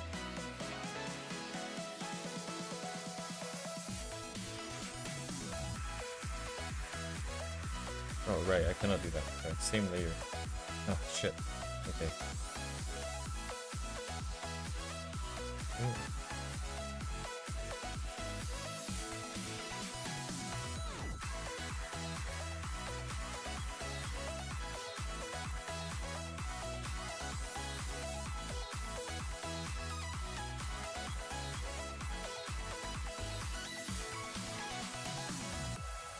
Bottom should probably be kept a bit darker.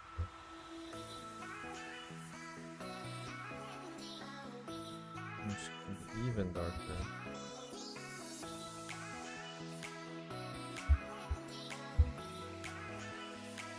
Anyways, all of these need a lot of reference for the colors and values. Cannot see it.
I don't know how to answer that question because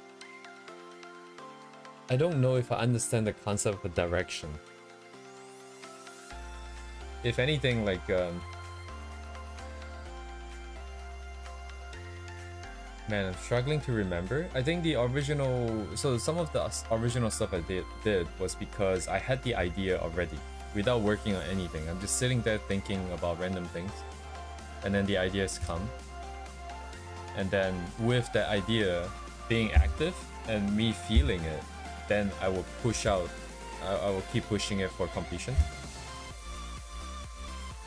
In terms of like just working, just painting, or like just, how do I say this? Like, it's my issue where I only start work if my brain is clear as to what is it that I want to do and how I'm going to do it. And it is fully convinced that I can do it before I start. So there is no sort of like what we are doing today where we just come in and try to explore. I've never done this before. That's why right now I'm kind of lost because I don't feel anything for any of these. And I guess this is where the fundamentals come in, where you can just sort of use your fundamentals to plan it out and be like, hey, you know, we can try this kind of pattern, or like, I don't know. But I don't have that, so I'm very lost. So whether if I have more or less direction, I think it's about the same. Just as little, no matter how I do it, unless I had it already.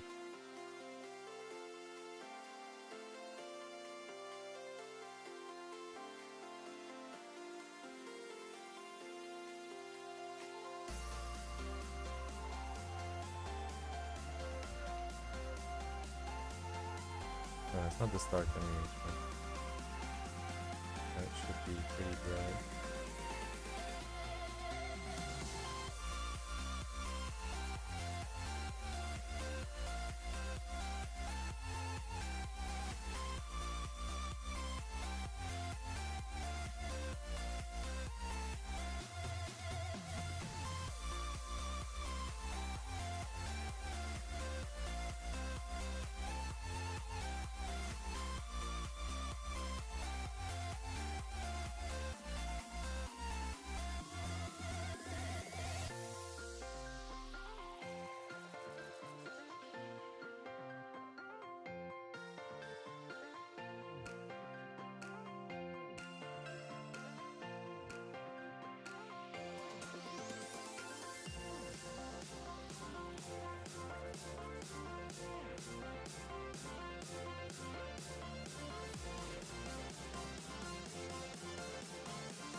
I think you guys should be the same, right? Like, I mean, if you're trying a bunch of different thumbnails, eventually you will find one where you feel a connection. You can see the final. You have a vision for the final image illustration. Because I feel like without that, that's like I don't know how to continue. And the issue nowadays mainly is that I don't feel it. I don't see that vision. I don't have any vision.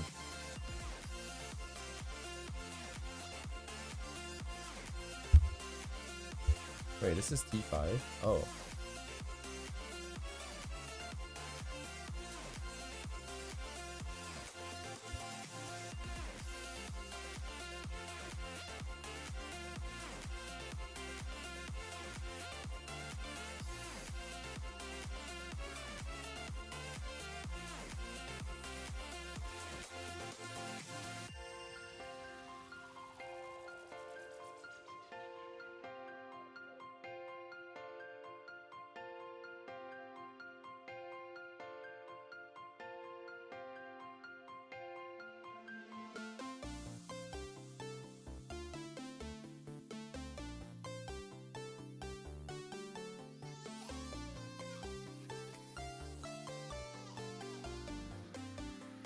Yeah, I think this is just burnout in the truest sense.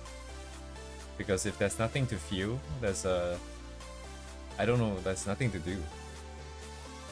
The only thing I can really grind is just more technical related things. That's more analytical, but anything that requires drawing or creation, I think that's kind of out of the picture at the moment, unless I can start it up again, which is not impossible. If I can just immerse myself in like a more consistent atmosphere in a specific vibe, then I think it's possible. Or maybe I should just like read more stories. It's been a while since I watched a movie or like enjoyed someone else's creation, I think. That isn't just art. That isn't just a One Piece fire and forget and then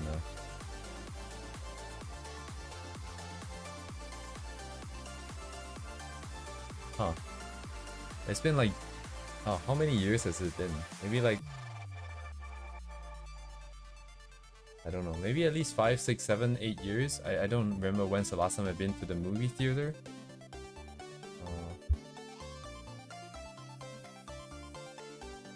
Yeah, film frames of compositions I like. Yeah, the problem now, yeah, I don't feel anything. So I think it really is just going out there and trying random stuff.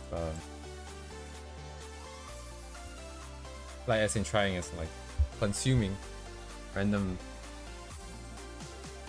pieces of creative work.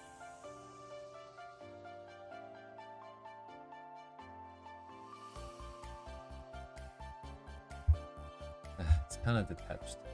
The only thing that kind of gets me excited is that if I can still like render something like this, that even though it's just a bunch of photo bashing, but if you can create something that looks somewhat balanced and holistic and consistent and has a nice vibe, I would be proud of that, I think. Filmmaker panel.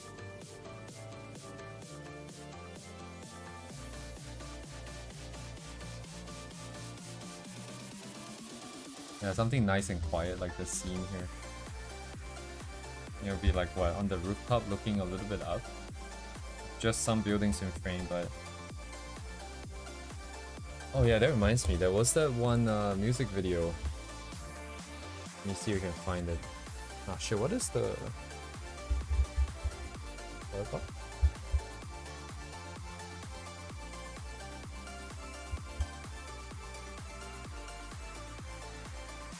Copy a link. Oh shit. Oh, that worked. Okay, never mind. Oh, video's not available anymore. Thank you.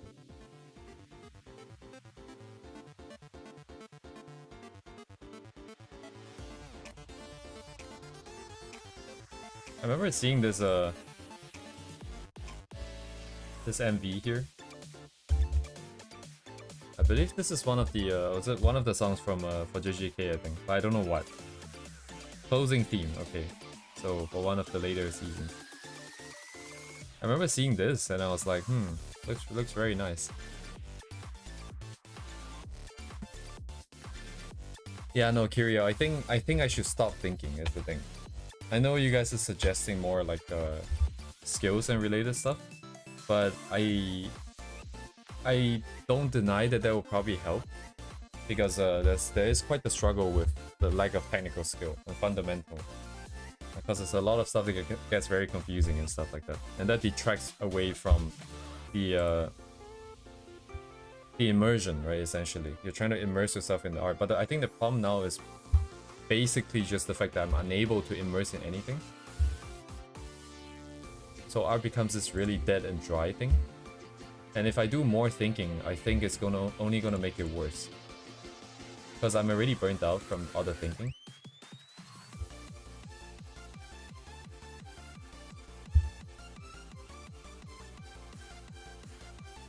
Yeah, I'm looking at this, I'm trying to think if there's an angle here that I can frame something.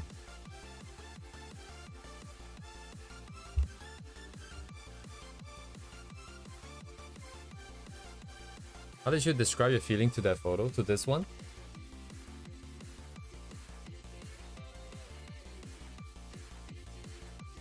This one right here?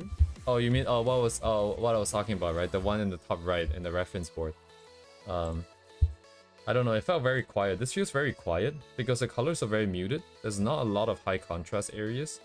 And even though there's this red over here, which is a little bit alarming, and I guess in game terms it might be a little bit alarming, but how do I say this? It feels like a constant in life. It feels like it doesn't change. Where in life where everything is a mess and everything is changing, and even though this is a red light, it feels like it's a constant. At least because it's not blinking, I suppose, in this image. The skies are very quiet. The colors are very muted. Desaturated. Maybe not that desaturated.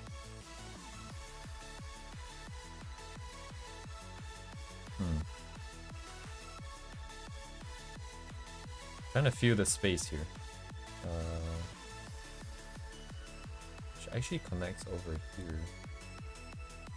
I can imagine like if you have a lawn chair or something, you just sit here and then you're just looking up.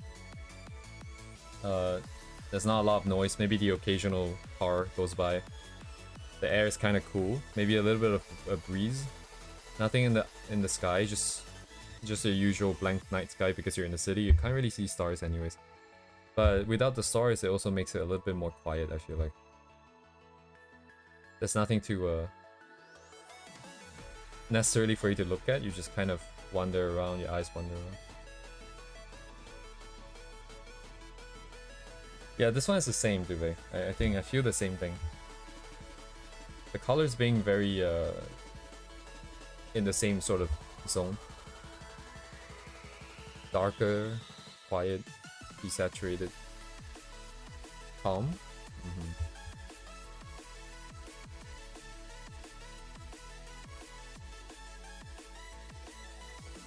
You know, you're just like a random dude on a rooftop.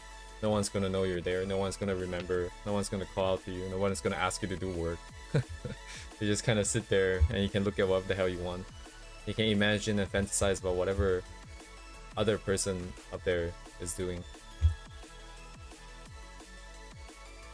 Yeah, I think like if I talk about it, if I think about it like this, it makes it a little bit easier for me to want to do something, to want to draw something. But it's a fuzz, still a little bit of a fuzzy. But at least with this, I can do what I did today, which is get the thumbnailing and all the ideas generation started. Otherwise, if I'm like right now, or like at least 5 minutes ago, I'm just basically done. I'm just done for the day because there's nothing I can do. Doing any more thumbnailing is just it's just kind of like gambling now. You know, it's just gotchaing to see if something comes out. But even with this concept, I don't know how I would frame it. What would how would I draw it? There's always that conflict between wanting to be that person that is in that space, viewing the scenery, so point of view, versus like drawing where you want to put a character into the illustration. But once you put the character in the illustration, then the character kind of becomes Like, you know, it's not point of view anymore, right? Because you have to put the character there. Unless you are there, and then you're looking at both the character and then at the scenery, I suppose. You can have them stand by the balcony, and then they're like, with the backdrop of the city. Anyway, let me take a quick screenshot here. Yoink. And what else do we got? Yeah, something like this. Maybe I should just do stuff like this, because I feel like anything that requires my own personal input is not gonna work that well. At least with this right now, it's basically just another study. But I get to put my own character here. Oh, something like this is kind of cool. Actually, this is really cool, actually. You can have the character standing right smack in the middle. There's nothing in front, nothing behind her. Everything is open space. The buildings are not super tall, so it's not super imposing. It doesn't block out the sky too much. It doesn't feel that alien. These are apartment buildings, you know people are living in there. And yeah, you know, could work. How the light source affect my characters? Yes, that is oh, that is interesting. I don't know if I can build off of that too much personally. I think.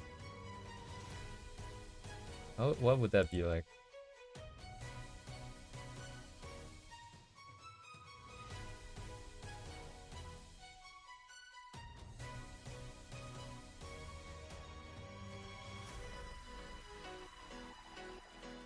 Oh yeah, there's the other scene here where it was like a construction or something. Where is it?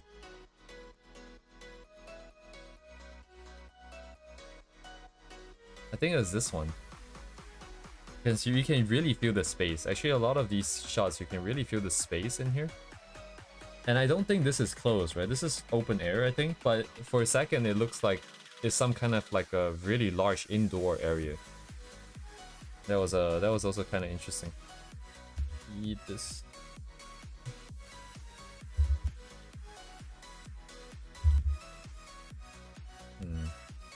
Okay.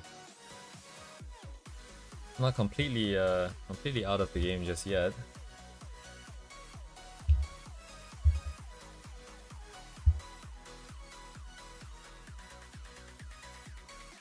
Oh my god.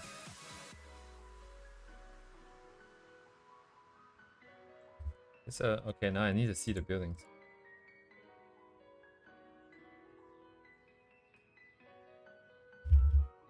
Oh yeah, I don't really need the name anymore. Kind of have enough of that.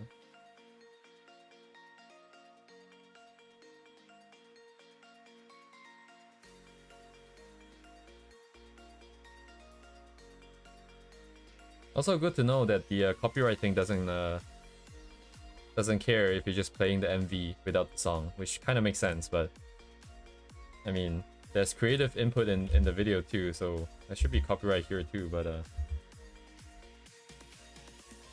nice.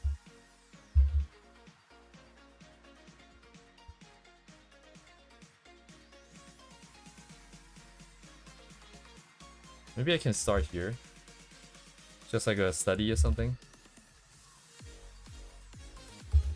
It's fine, Duvet.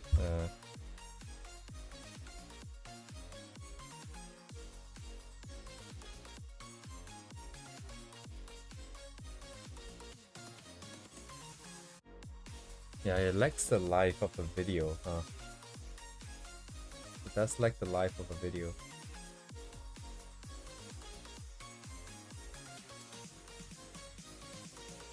Okay. I guess there's no point taking any more photos references here.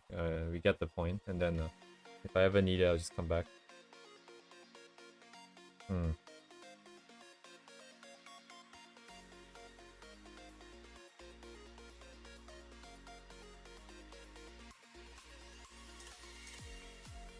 Oh yes, yeah. At least I remember this thing now. I remember watching this at work. I guess like I used to get a lot of inspiration at work because you're trying to escape work. And then you tend to daydream about art. But now I'm trying to escape art, and I'm actually literally daydreaming, like thinking about work.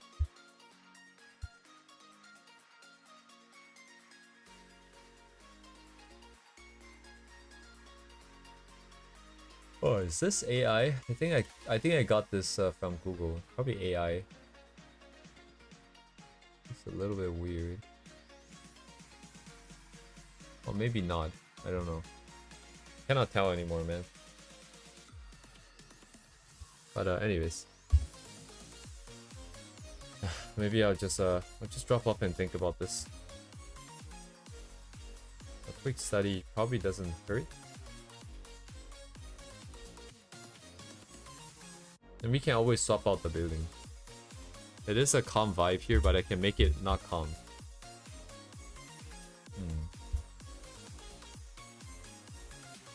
Nah, there's no need to do that just yet. Okay. It's not a bad idea either because of the other planning.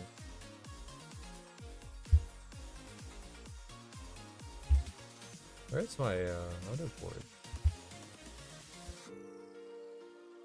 I can't remember if I have anyone I can reference for rendering.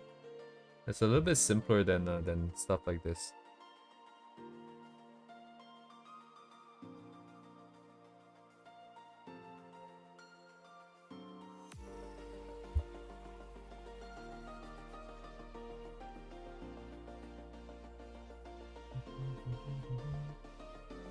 This one here is AI as well. But copyable, like it's not like insanely detailed, a lot of weird patterns. Just a noise brush and should be able to do it.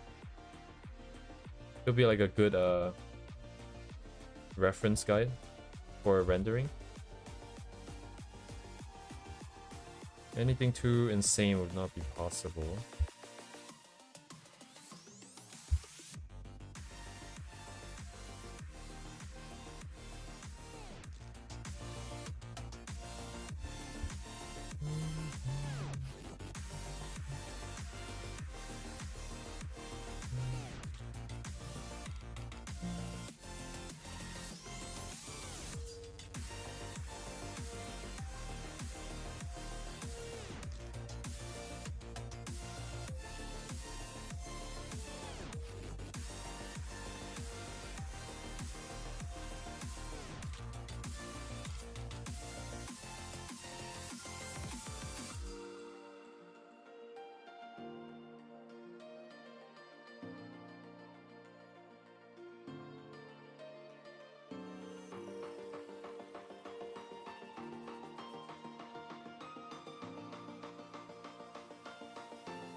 Want to learn Photoshop? Yeah, I was also just thinking because I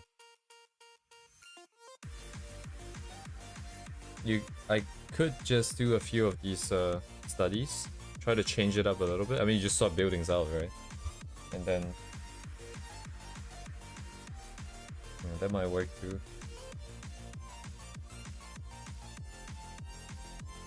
These are a lot of 3D renders. Photos, renders.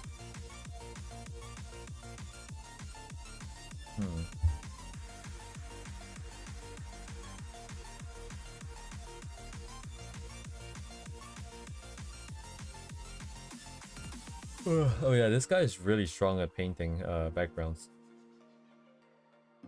They have a lot of time lapses. LZZZIMI.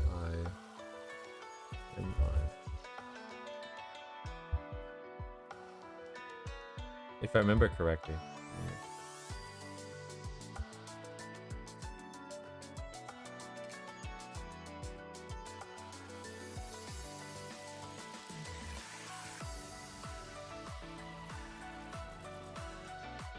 Oh, they're doing a bow. Oh, I see.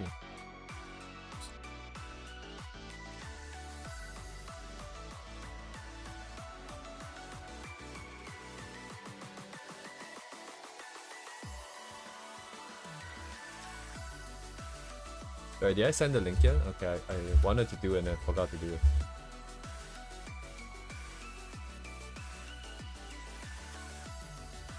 I think in the past it did a lot of backgrounds, did they not? Did I mix up the person?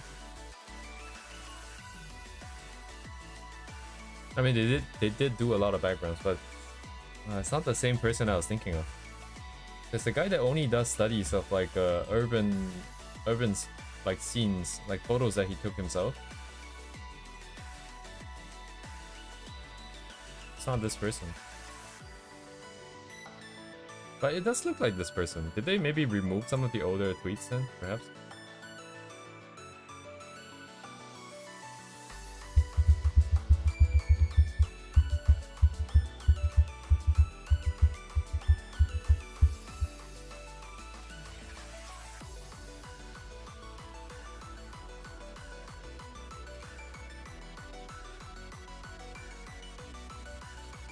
Yeah, looking at this made me feel like I want to draw a little bit more. Yeah, but I cannot shake off of the what I'm seeing here. But I guess that's fine too.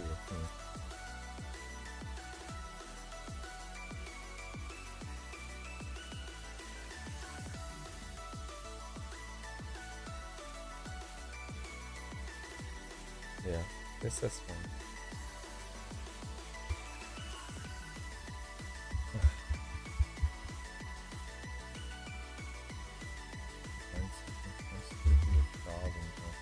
Oh wait, I can just take this.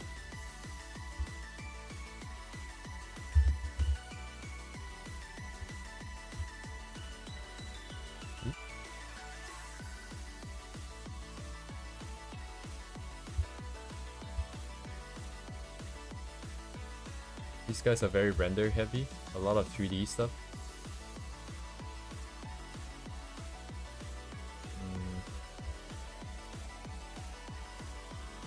Oh yes, the sketch guy. There's a lot of tutorials and stuff. Here is all character related, so I think that's all.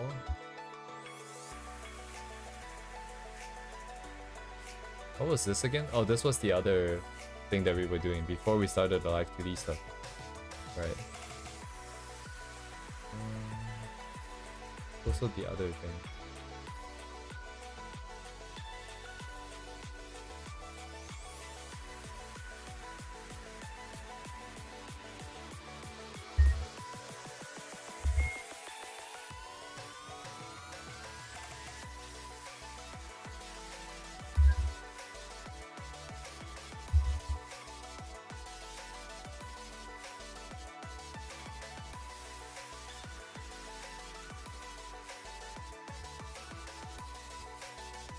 Okay, I think I'm just gonna drop off here. I don't know what I'm gonna do tomorrow.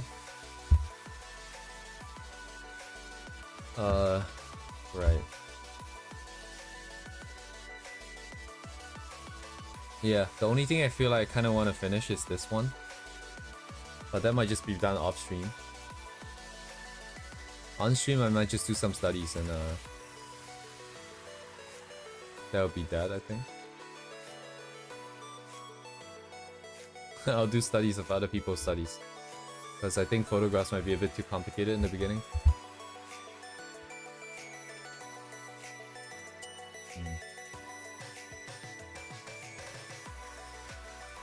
Yeah, anyways, thank you guys for coming. And I'll see you guys tomorrow.